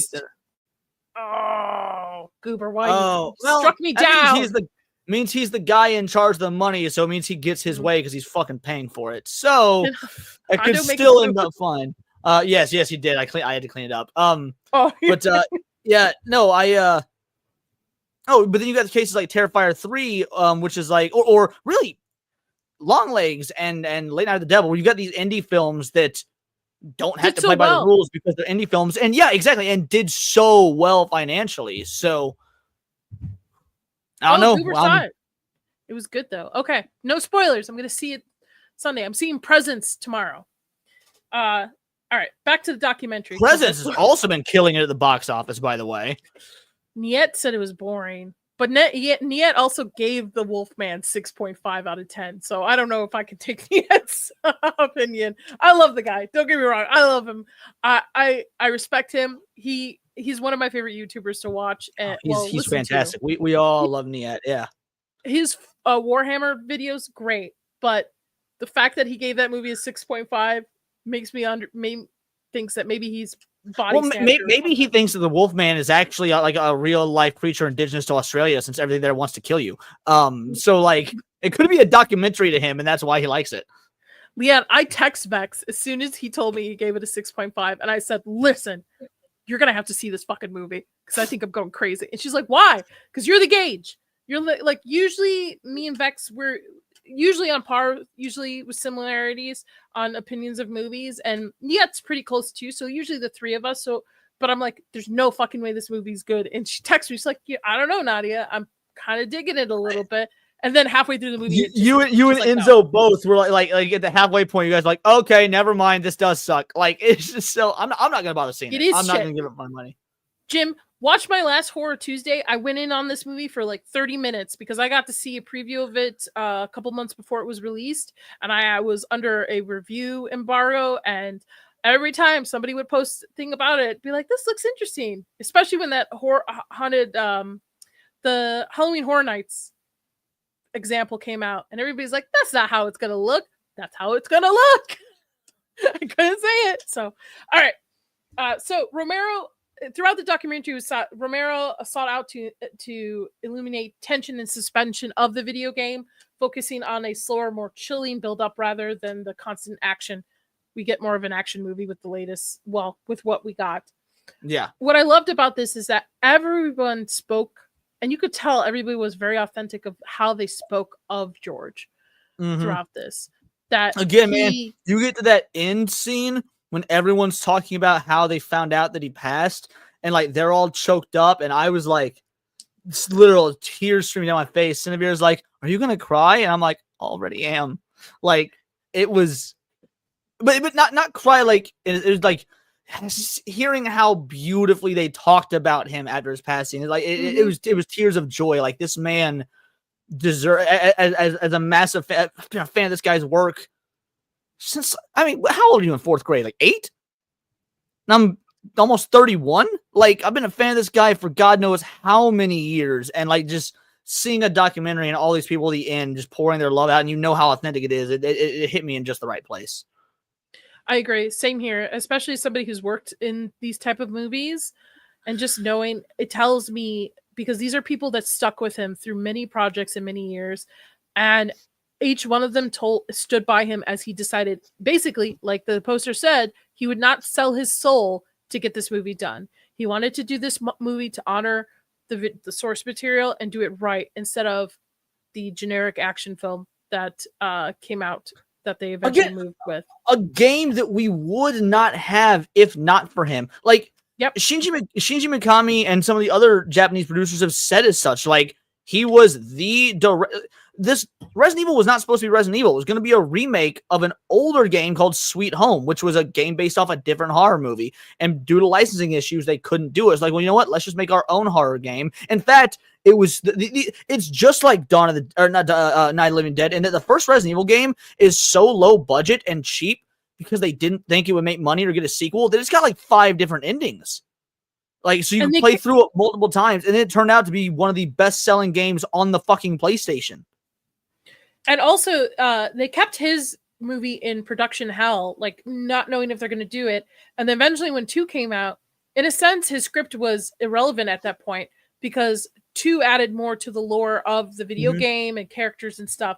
So things that might have been happening in his script wouldn't work by the time they were ready to actually do a Resident Evil movie, which is sad because I think of what kind of movie we could have gotten. I think it would have been a cult classic at this point. I don't even know if it would have been a cult classic because the Resident Evil films as they are have grossed a combined 1.5 bill. Like, it was at the time the one that we got came out, financially it was the most successful video game movie of all time. And as a series, it's one of the most financially successful video game series of movies of all time. So like, clearly the interest is there based on the name of Resident Evil alone. Now imagine if you had Resident Evil and the name of George A. Romero. I don't think it would have been a cult hit. I think this would have been a smash hit, and we'd be comparing it to like Halloween and Dawn of the Dead. And I don't want to say Dawn of the Dead because that's George A. Romero's own movie. But point is, I think this would be up there with with the horror greats. If we'd have gotten, again, based on name recognition, and again, the late 90s and early 2000s were a very dark time for video game to film adaptations. This could have been one of the best, even though as a fan, there are some changes that like get my goat. Well, you also have to look at the times and what availability they had and him trying to honor it, but still change it up to his own style as well. Right. I also like the fact that, maybe it's a good thing that this didn't happen because I don't know if we would have gotten the rest of his movies at the time. Would he have just then been stuck in this loophole of, okay, we got to make a second one. Okay, I think a lot of people respect and adore Romero because his movies aren't mainstream movies, even the later ones. They're mainstream for people like you and I who grew up with the genre and are fans of the genre and know him. But if you ask any Joe NPC individual that just likes to go to see a movie, I don't think they would have as much of a heart for it as you and I would do. George A. Romero is a filmmaker for filmmakers or for film fans. Like the documentary had 2 moments that like just blew me away. And one of them was that when Quentin Tarantino's got great taste. He's a film connoisseur. Say what you will about the movies he makes. I'm a massive Tarantino fan, but even if you don't like his movies, by God, he is a fuck you. He is a walking encyclopedia of film history. And so when he comes out on stage and they show that footage of Quentin Tarantino in the documentary going, the A in George A. Romero stands for awesome as fuck. Like, yeah, again, the man, he was respected and loved by real down-to-earth, gritty filmmakers that don't play by Hollywood's rules, because Tarantino doesn't, Edgar Wright doesn't, Sam Raimi doesn't. All these greats that revere and respect him are the ones that don't play by Hollywood's rules. And there was this other moment where I think it was his apprentice that was talking, maybe it was somebody else. He shows up on set, and he's wearing shorts and a Hawaiian shirt. And it's like, are you sure you don't want to go? He's like, nah, it's like August or September. And that's Pittsburgh. A Midwest dude. Like, oh my God, he's just, what a fucking sweetheart. Like, that shit that I do. Like, I have to do this to you, Leon, because you did mention Tarantino, and I like Tarantino films. Roll the clip. I know.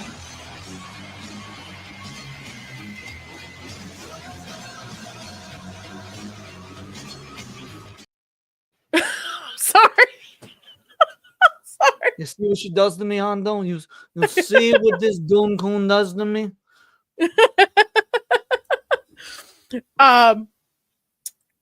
Yes, sorry. you're Yeah, it good. was very interesting to see Tarantino on that. Oh, Dieter, $2 from Dieter. Was it for that clip, Dieter? Okay, hold on. I got a different one for you, Dieter. Hold on 1 second. We'll go with this one.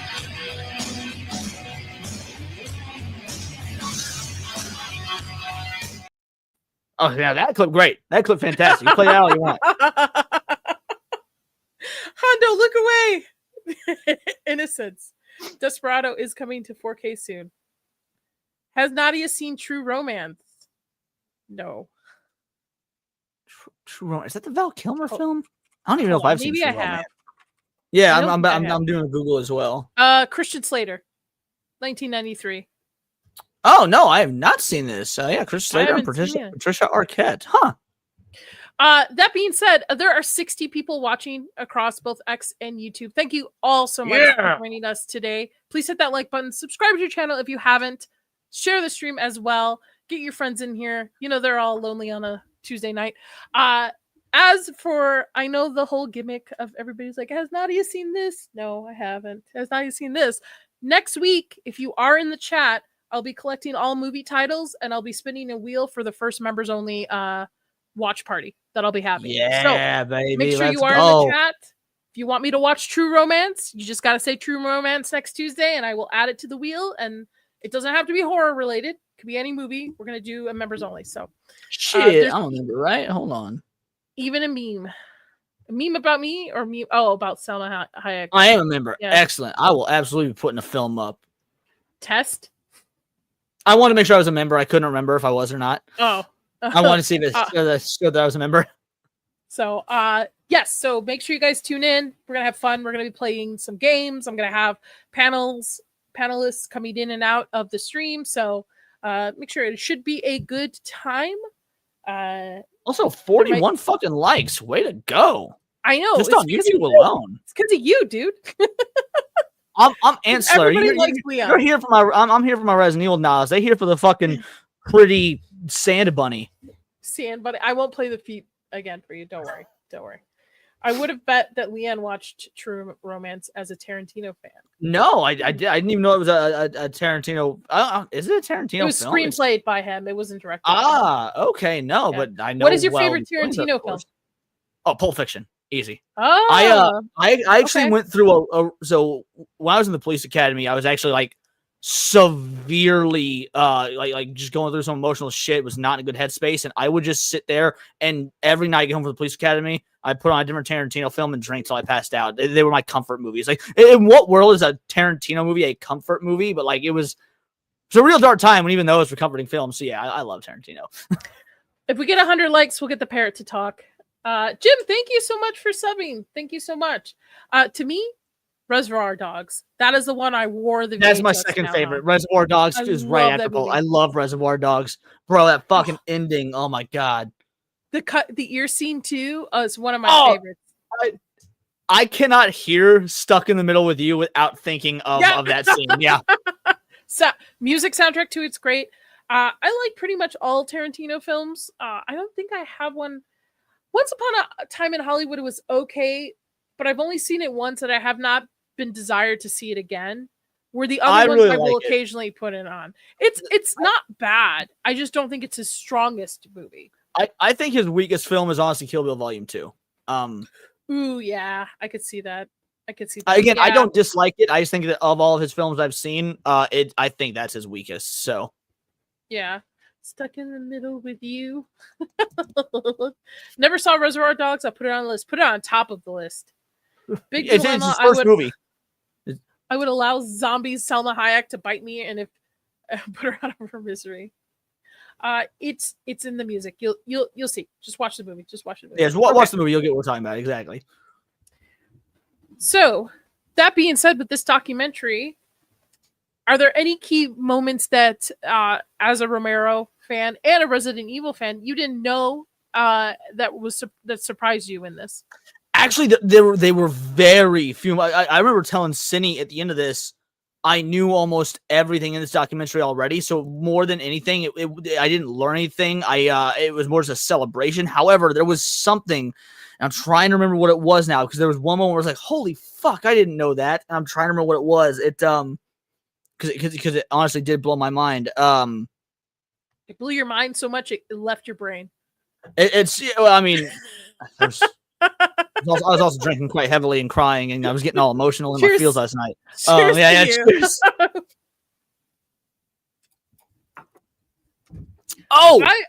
Okay. It was it was when remember that part where there's the fan Q&A of Georgia, the archive footage of fan Q&A with George A. Romero. Yeah.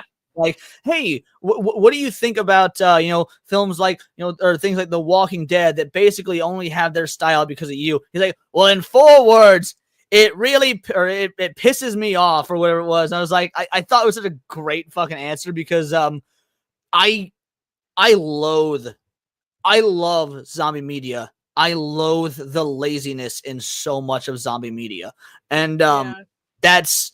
The Walking Dead hits particularly hard for me, because I was adoring those comics, and it got to the point where you could tell they were just doing shit for shock factor instead of actual good writing. Like they even openly said the reason they killed off Glenn was because he was the White Knight character, and they just wanted people's reactions to see what would happen when the White Knight died. I'm like, he's the best character in the book. He's the one with the most humanity. I'm not even against killing him off, but if you're doing it just for shock value, not because it'll add to the story, bro, fuck you. That is so goddamn lazy. Their comics got repetitive. That was the problem. The storyline would end, and it would be, in a sense, the next arc would be the same storyline, just change out the villain and change. It's always what's humanity's worst enemy? Ourselves. Humanity, right? Yeah. We are the Walking Dead. I Yeah. stopped watching the show because I was reading the comics first. And when the show got announced, fuck yeah, it's getting the show. I'm so excited. And I watched it religiously. I was there like opening night. And by season 2 ended right around the time Glenn died in the comics. I was like, well, fuck these comics, and also fuck this show, because I know where it's going. So I've not seen the show past season 2 because the comics burned me. I watched a couple seasons, and that's about it. Comics, I gave up after. I forgot. I think the governor's arc is after I gave up, because I was kind of getting tired of the repetitiveness. For me, comics. So right before Negan and stuff is introduced. Yeah, if you're going to have a long, steady comic like this, which is not like a DC or Marvel where you can kind of interchange your characters a little bit, you have to have something refreshing and new. And again, I felt like it was getting to the point where it's the same storyline, they're repetitive, there's nothing new or fresh to it. I had the same problem with Crossed. Crossed is a very... I'm going to be reading it for the first time. Zach's actually taught me about it literally yesterday, or the day before. Either way, Sunday night, I had never heard of Crossed, and Zach's and Gooch on stream. And I love Garth Ennis. The Boys is my favorite comic book series of all time, besides Spider-Man. And so yeah, I'm going to be reading Crossed, because Zach's and Gooch really fucking sold it. Crossed, there is no way they're going to be able to adapt this properly for a TV show like they are trying to do. I'm not they couldn't adapt the Boys adaptation is one of the worst adaptations I've ever seen. But the Boys had room to play where they could adapt it to granted, again, I think the show, just read the comics, but the Boys at least had the foundation where they could change some things out to make it a little bit appropriate. They probably could, but the comics still make the show look like Teletubbies. Yes, but Crossed, there's no way to do that, in my opinion. That's what Zach's and Gooch said as well, comics. Which is why I'm so excited to read these books. I'd never even heard of Crossed. So I read Crossed, and I've read it for a long time, and then I gave up on it because, again, it had the same problem as Walking Dead, where it was just repetitive kind of storytelling with just the same kind of antics. But it is so depraved. It is like I'm trying to keep it as PG-13 as possible for YouTube, but things being graped that shouldn't be graped. Oh, dude, Zach and Gooch are the same thing. They're all like just.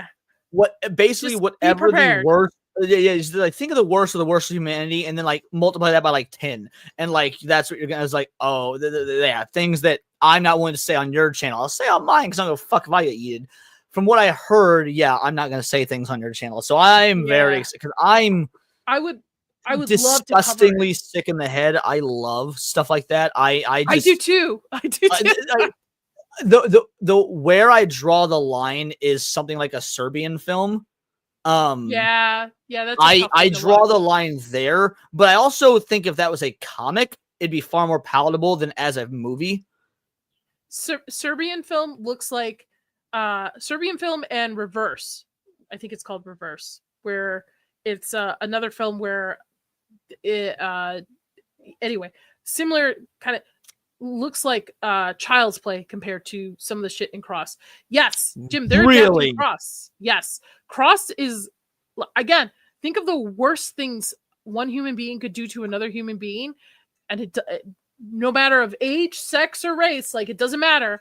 That's what happens in Cross. So, like, it is I think one of the reasons besides the repetitive storyline was I was just getting kind of not like scared or upset or sick about it, but I was just like, the shock value to me was just not worth it in a sense. Like, it just didn't pay off for what it was. And I read some very deploring things, like my comics. I like it to be blood, guts, like all that kind of stuff.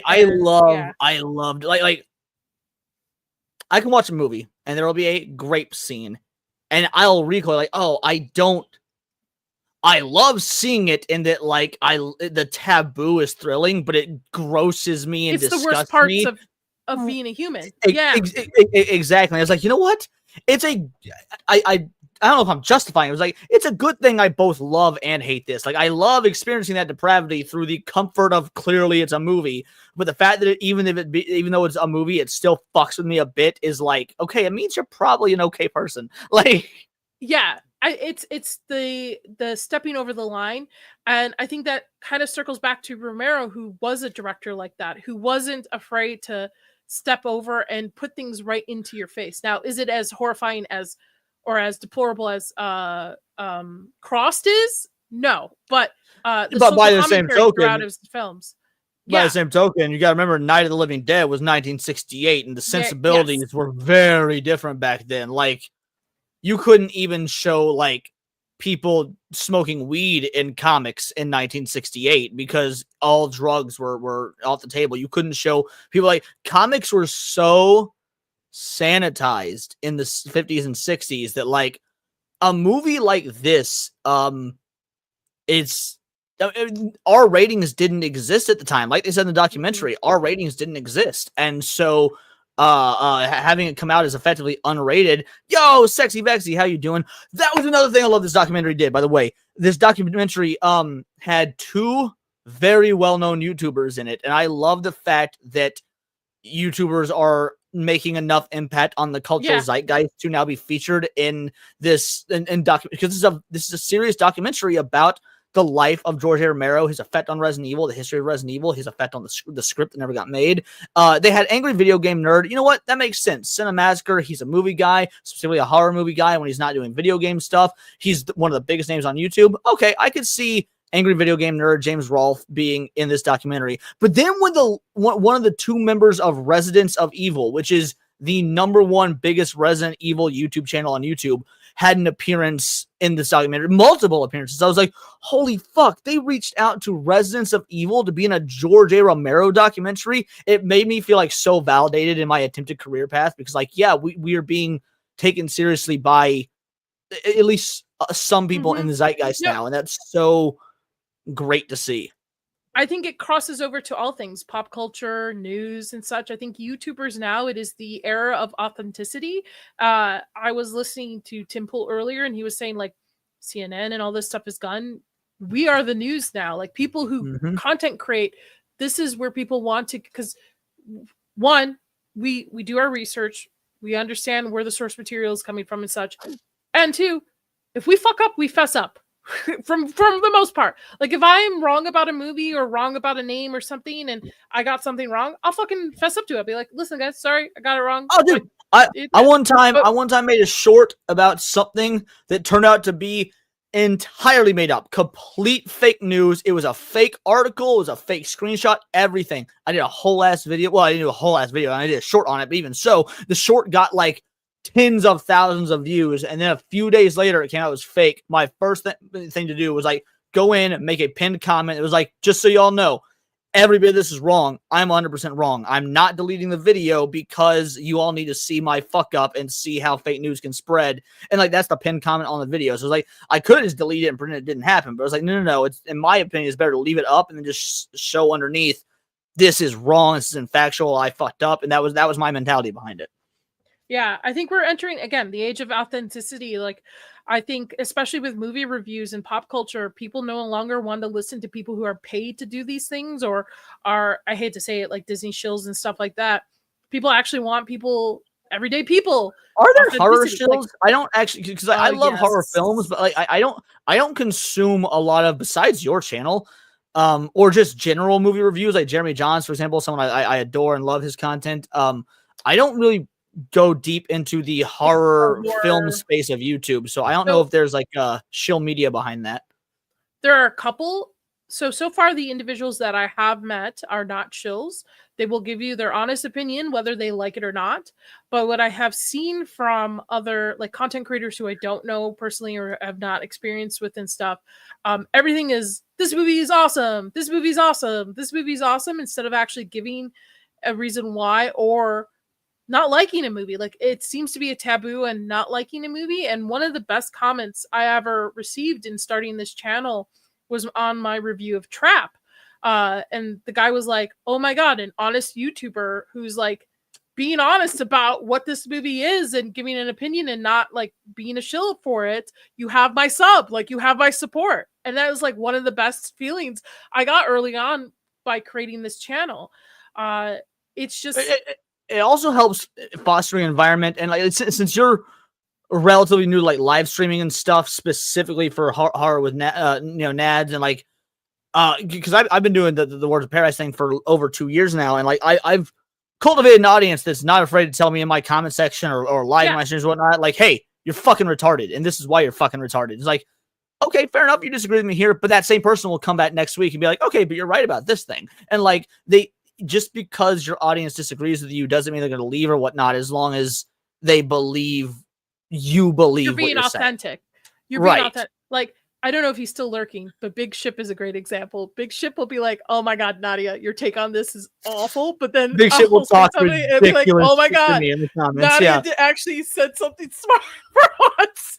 So, but I love that. Like, it's the whole point of doing this channel, whether this ever takes off huge or not, is I wanted... Well, clearly it is. I think that you've done, with 700 something subs, I'm pretty sure that your performance of this video was better than my most recent stream. So, and I've literally got 10 times the subs. I'm not saying that to be dude, like, you are doing better with 10 times less viewership than me on this stream than my most recent one, because people are engaged in what you're doing and they want to see you and they want to see what you're building. So when you say whether it takes off or not, no, I think we've got some pretty good data to say it's taking off. Consistent, as Gooch would say, which I am. I like the fact that I got monetized. Like, everybody in this chat, everybody who watches the replays, everybody who supports, who helped me with my hours, who like shared my streams and stuff, even those individuals who like would leave negative comments on my videos, I would always engage with them, be like, thank you for the engagement, thank you for your opinion. To me, negative comments still helps engagement, still pushes the algorithm. You could call me a Melanie Matt Gamer Word in my comment section all you want. It helps with engagement. Go for it. Yeah. But my approach has always been, let's open and have a conversation. And I wanted to do this because I want to do something like this where we can talk about George Romero's Night of the Living Dead. We can talk about Resident Evil, but we can also talk about movies that are coming out. We can talk about Tarantino films. I just wanted somewhere where I could spend time with all of you and like have that ability to be creative, because not working on films anymore, I lack that. And I can tell that prior to YouTube, because I was like hobby this until this. That was quite literally my reason for starting a channel, was that like after my divorce, I was like, oh, I'm alone, I'm going to be stuck in my head if I don't have a creative outlet. What creative outlet do you want? Start a YouTube channel. Mhm. And at no point did I ever expect what it's grown into and what I hope to continue to grow into further. But like, it started off as being like, I need something creative to take my mind off of the fact that I'm now on my second divorce. And like, it's clearly it's worked. I'm well past that at this point. It's been 2 fucking years. Now I'm doing it for the love of the game as opposed to as a coping mechanism. Yeah, Chris and I started Inside All Day 2 years ago, or it would be 3 years now. We had a good run, but Chris decided, and which was weird because he has such a personality. I thought he was going to be, in a sense, the star, and I would just continue to work backstage. And it's just quite the opposite, where even though in real life I'm very much an introvert, I'm very shy individual in real life. If you met, even at Leon, even you and I have had some deep conversations and talk. When we meet in person, I will be shy. Like Zach's can attune to that. I was very shy when I met him. See, But I'm gonna be the opposite. I'm gonna be overly loud and overcompensate because of like you heard the term introverted, extrovert. The people that are like, okay, I love being around people, but at one point or another, you get peopled out, and like that's 100% me. Is like I can only be around large crowds because I feel this inherent need. I feel this inherent need to be the entertainer and to try and make sure everybody's laughing and having a good time. And so yeah, it drains that battery. So yeah, I'm probably gonna be super fucking annoying in Vegas, and I apologize in advance. don't worry about no. I would like, but I don't know. I just feel that this is I don't want to say this is my calling because who knows? It could be in 3 months I decide to quit YouTube, which I'm not thinking of it, guys. Not thinking of it, but it could be in 3 months. He gets hit by a bus, so there's no more uploads. That's who knows. But to me, it's just like, and I'm also working on a 4th stream because again, I just want to spend time with you guys. I love the banter. I love everybody in the chat. I love you guys, how you comment back and forth with me. And I have ADHD, so half the time I can't talk about the subject I'm talking about because I'm more engaged with you guys. Yes, I don't know the dates yet for Vegas. I would assume they're going to be announced soon, and then it'll spread like wildfire. However, I will say, though, F&T will be doing their own thing. If everybody wants to come out during that time, Leon and I were talking about it. Everybody, we'll do I don't want to say our own thing, but we'll do something that doesn't have to be just the F&T meetup. Yeah, it doesn't have to be the F&T meetup. We'll place dates, everybody meet here, and we'll all just have a good time. Yeah, so the F&T meetup is probably gonna be like, because I've never gone to one. I've got friends that have gone to them. The Cannolis have gone to them, things like that. I've never gone to one because I've never really cared. I love the F&T guys. I've streamed a lot of the F&T guys. I've had conversations. They're all great people, but I also don't see the value in like waiting 3 hours in line to shake Gary's hand when, like, in my mind, Gary's no different than you or I. He's just another cool ass YouTuber. And like, so for folks that want to go to it, and maybe I'll go to it if enough of you guys are, but it's gonna be a 2-day thing. I'm planning on spending 4 or 5 days there because I want to maximize my time with all these friends that are like legitimate friends at this point, with you and Gooch and Moxie, and I've never met. So I want to maximize that time actually being around you guys. I think the F&T meetup for those of us that just want to hang out with each other is more so just like a pinpoint to start.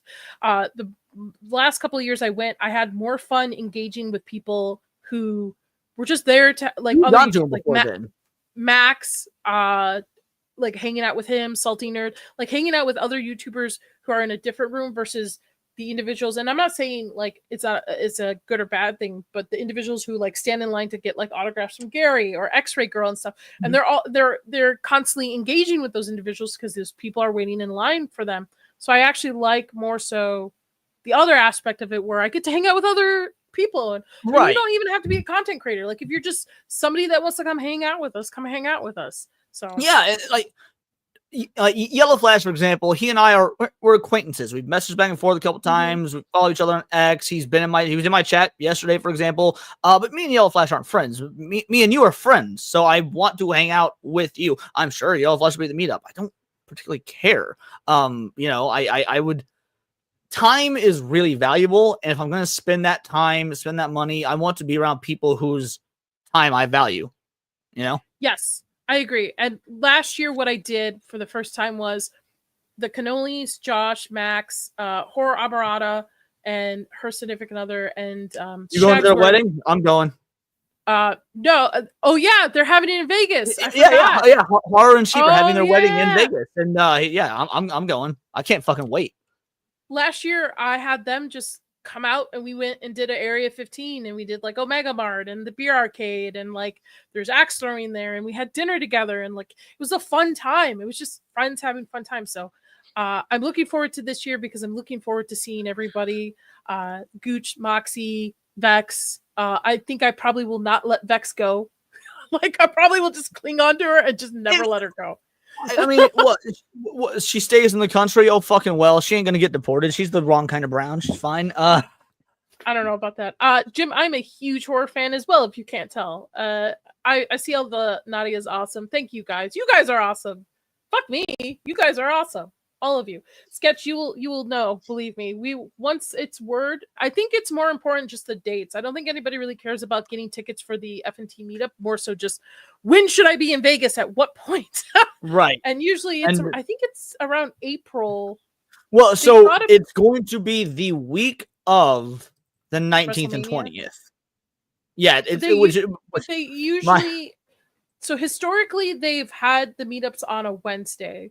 Right. So if I had to guess, it's probably a guess. I'm guessing it'll be the 22nd or 23rd of April. Okay. That's not too bad. Again, that's just a guess. But yeah, all in all, Paul Byersmith, who was in the chat earlier, I feel kind of guilty because he's my wrestling buddy. We watch WrestleMania together every year. And I'm like, sorry, homie, I'm going to be in Vegas during WrestleMania, which is where WrestleMania is. And I'm not even going. I was going to go to WrestleMania, and I saw that nosebleed tickets for like $900. I was like, well, fuck that. I have a connection that I will only know the week of if I will have 6 free tickets. What, to WrestleMania? Yeah, but I will only know the week of when they're here. If you end up getting some WrestleMania tickets, just know your boy is a massive wrestling fan. You're counted. Yeah, I know. I used to watch WrestleMania. All right, let's get back to George Romero. Yes, let's get back to George Romero. We deviate hard. Okay. So, all in all, I think this documentary is worth anybody who is interested in both the Romero side with Where did you watch it? I watched it on Amazon. So. How much was it on Amazon? Because I watched it on YouTube and I paid $4.99 for the HD version. Basically, I was seeing if it was worth the money. But I don't know. I just rented it. I bought it for $15. I think it was like $14.99. Oh, see, I was worried about basically none of the information being new to me, which vast majority of it wasn't. So I felt like renting it was probably the better choice. But like, it was absolutely worth the $5 rental. Do you think it was worth the $15 purchase? If you're a content creator and you're going to cover it, absolutely. So you can rewatch it twice like I did. If you are just a passive watcher and you just want a fun documentary to watch, renting it, I would say. I also thought buying it, because even though it is through Amazon, the production company gets a portion of it. So I thought, like, okay, I'll support. That's true. They are like because this was independently made. Like, this is an independently produced documentary, and you do want to support independent creation. Okay. Yeah, so that's normally I don't. So I normally buy my movies, even though I should buy them physically. Like I bought Hellboy, which I have like a 10-page script. I really hope you mean like the original Guillermo del Toro one. No. I bought the newer movie because I was going to do a video on it, and I just lost interest in it because it's one of my favorite comic book series. That's rough. Maybe it'll come Although that demon scene where you see all those humans getting like slaughtered and shit, that's pretty cool. But other than that, fuck that movie. Yeah, it's just Hellboy is just let it go, guys. Just let it go for a little bit, and then maybe somebody will come back, and I don't know. But I find renting movies, The Crooked Man. Yeah. I was a little disappointed. Wait. I have to go back. You got The Crooked Man? Yeah, the adaptation. I thought you meant the David Harbour one. David Harbour one? No. So wait, was Crooked Man not good? Because I didn't even realize that was out yet. It's okay. It's not horrible, but I will say it's closer. That was one of the first times I met you, by the way, was talking that film on I think Zach's show. it's closer to the comic, I would say, more so than it's more the horror aspect of Hellboy versus the other movies were more the fantasy aspect of it. Mhm. It's low budget. Jim's right. It's very low budget. Special effects aren't too Does bad. that hurt the film though? Because like from the commercial, from the trailers, the low budget feel was there, but it also still looked like it was faithful and like it looked like the effects were what they needed to be. I don't know if Jim would agree, but it's almost like an upscale fan film, if that makes sense. Okay. Yeah, it took Gilmore. Why can't I even say? Really, 7 years? Yeah. That's wild. I'm not surprised. Hellboy, yeah, I'm not surprised. I'm not surprised at all. That David Harbour one sucked ass. Dude, yeah. David Harbour sucked ass. When I said that ending scene, like with all the demons murder fucking people, I was talking about the David Harbour one because I haven't seen the Crooked Man. I saw both the Guillermo ones in theaters and I fucking loved them. I think you might I think you would appreciate the Crooked Man. I think if it had a bigger budget. Here's the thing. Here's the dilemma. If it had a bigger budget, would it have been better? Maybe. Or would it have been worse? Maybe. So I think it's definitely better than the David Harbour Hellboy. That's good. But it's not best as the originals, unfortunately. Yeah, I mean, dude, those Guillermo del Toro ones are like those are not just good comic book movies. They are, at least the first one. The second one I think has some flaws, but I still like it. But the first one is a legitimately good movie on its own, not whether it's a comic book movie or not. Dax is right. Yeah. I love. To me, I liked it because it gave more of the horror aspects of the comics. Because everybody thinks Hellboy's like this. Hellboy's a fucking like a demon, guys. Like there's like horror aspects to the story. You're supposed to be the right hand man to Satan. Like yeah. So the comics dive into more of the horror aspects. So Crooked Man's closer to that. I would recommend it as a rental. I would not recommend it as a buy. Okay, that's good because I totally forgot that was kind of the origin. I don't know if it was the origin of us meme. It was one of the first streams I ever did with you. Was talking about that on I think it's Zax's show. And yeah, I would absolutely at least rent it. Good memories. I fucking forgot. And here I was putting together my happiest memories of with you streaming since that's Night part Rachel. of next week's shindig, and I completely forgot about that one. Well, that being said, I think we have Romero'd it out. We have, absolutely. So highly recommend, guys. If you are doing research or going to cover this on your own channel, I recommend buying it. But if you're just a passive watcher, like somebody who wants a little bit more knowledge about Romero, and by the way, quick question: would you have watched this if you weren't a content creator? Would this have been worth your time if you weren't a content creator? Yes, because I like horror history. So, but I probably would have waited till it was on a streaming service I already am subscribed to. I did, as somebody who is not fully knowledgeable about the Resident Evil IP, it was very interesting to see how the history behind that was a lot of fun. Because a lot of the Romero stuff I already had known, but no, I didn't know he actually was supposed to do a Resident Evil movie. That was completely something I never knew. So it was interesting. See, I thought that was the fact you didn't know that blows my mind. Because I thought that was common knowledge, but again, I'm a diehard in the trenches Resident Evil fan, so it's wild to me that maybe that actually isn't the common knowledge that I thought it was, which makes this documentary worth it.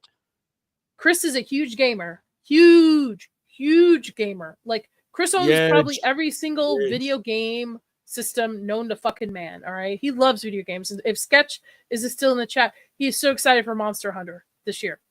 So he's a huge gamer. He's probably playing Rivals right now. By the way, Monster Hunter, same people that make Resident Evil. Fun fact. He didn't know about this. He did not. But then again, my husband is not a big horror nerd, so he doesn't know. And zombies are the one genre he refuses to watch. He's terrified of them. So that is the one. John Carpenter at one point wanted to do I think it was Dead Space film. Ooh, that would have been cool. He's already said the ship has sailed. Someone else has the rights and whatnot. Yeah. He'll never do it. But George A. Romero wanted to do Resident Evil. John Carpenter, your favorite, wanted to do Dead Space, which Dead Space, if you didn't know, was directly inspired by Resident Evil, which means it was by proxy directly inspired by George A. Romero, because George A. Romero to Resident Evil to Dead Space, John Carpenter, George A. Romero. It's an interconnected web we weave. Like what is it? The seven rings to Kevin Bacon. Bacon, yeah. All right. On that note, Leon, what do you got going on next, my friend? Well, before I promote what I got going on next, I want to let all y'all know the original Resident Evil trilogy on the PlayStation 1. I don't know why I said 2. 1. Arguably the greatest trilogy of all time, or one of the greatest trilogies of all time. You can get all 3 of those games for either $10 each if you just want to pick out 1 or 2, or $25 total on GOG. GOG is good old games. It's an alternative to Steam. And all 3 of the classic PS1 Resident Evil games within the last 6 months were put on there. And so yeah, if you've never played the classics, Resident Evil 2 and 3 are some of the greatest games ever made. 2 is universally considered one of the best video games of the PS1. Sometimes it's literally Final Fantasy 7 and Resident Evil 2 are considered the 2 best games of the PS1. Resident Evil 2 actually outsold Final Fantasy, fun fact. Personally, 3 is my favorite. If you're interested in those games, GOG, $25 for the bundle or $10 per game. So 30 if you wanted to buy all 3 without the bundle. I don't know why you would do that. That's retarded. So yeah, anything I can do to spread the awareness of the original Resident Evil games. Because I don't know if you know, Nadia, we've gotten some dog shit remakes lately. They've remade 2, 3, and 4. 3 is objective garbage. Not only is it a bad remake, but it's a bad video game. 2 is fine. 4 is a great game, but in my opinion, a bad remake. 4 is one of the most important. Resident Evil 4 is one of the most important. Go for it. Village one. That's 8. There's 8 games? Oh, there's 23 games. Wow. I could literally be a Resident Evil only channel and probably have content for the next 10 years. I'm so lord up on Resident Evil. I won't ever do that, but maybe there's be some members only series in the future. Who's to say? But the point is, if you want to appreciate the classic 90s era Resident Evil, hit up GOG. You can buy those classic games. As for what's coming up with my show, I have a video dropping tomorrow on the Anthony Mackie Captain America drama because he has since made a clarification statement.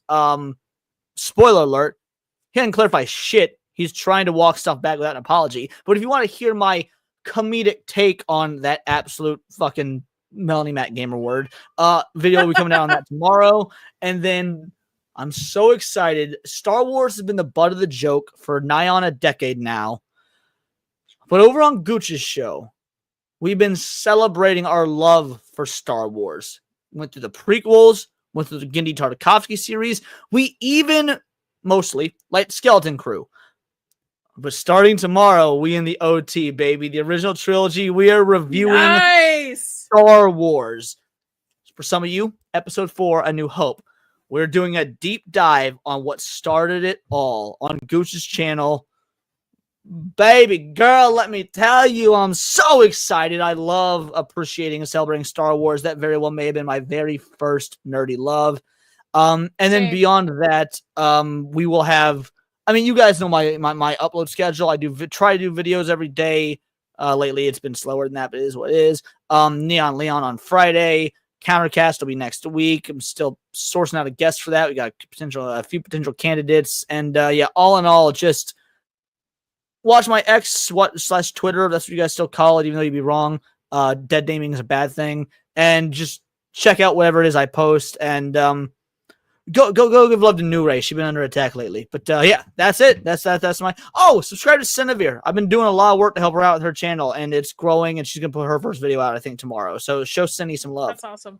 Yeah, I definitely want to have her on to talk about horror because she's a horror nerd like us. Leon's information will be in the description, so please go sub to him. Go check him out. He's awesome. His videos are fun. If you have Resident Evil lore questions, hit me up. I could answer you everything. I'm autistically obsessed. I'm the Savvy of Resident Evil. Like, you know how Savvy just gets autistic on X? I don't know if you follow or not. Yeah. I'm that, but specifically for Resident Evil and Sonic. So yeah, just DM me. What you should do is just do a Resident Evil movie stream where you go through each of the movies of why they're a problem and why they reflect, and just have a panel. Sounds like torture, but it would also make super chats. You're not wrong. I'm not kidding. Yeah, I'm just saying. As for myself, again, thank you everybody. You guys were awesome today. Chat, you were great. I want to thank Leon for the super chats, William for the super chat, Jake as well, Raging D-Head, Big Ship and Cajun Courier for the membership, and Dieter as well for the super chat. Thank you guys so much. You make doing this so much fun.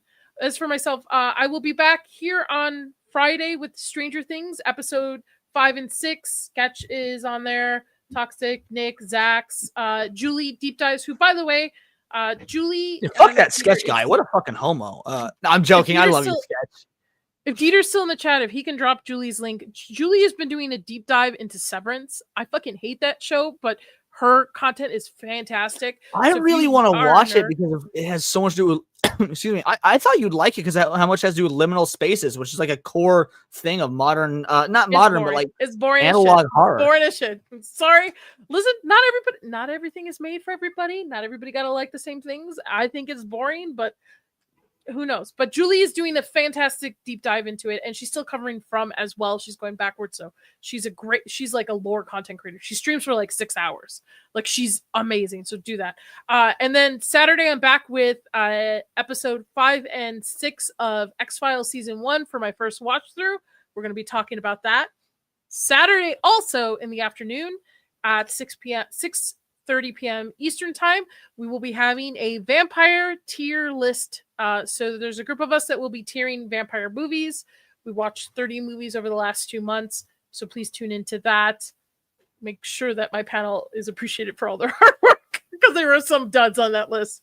And and then I will also be on Moxie's what is it, like a Moxie's once a month Grift stream. We do it the first Saturday, I believe it's the first Saturday of every Yes. month, which would be this Saturday. Here's the dealio, guys.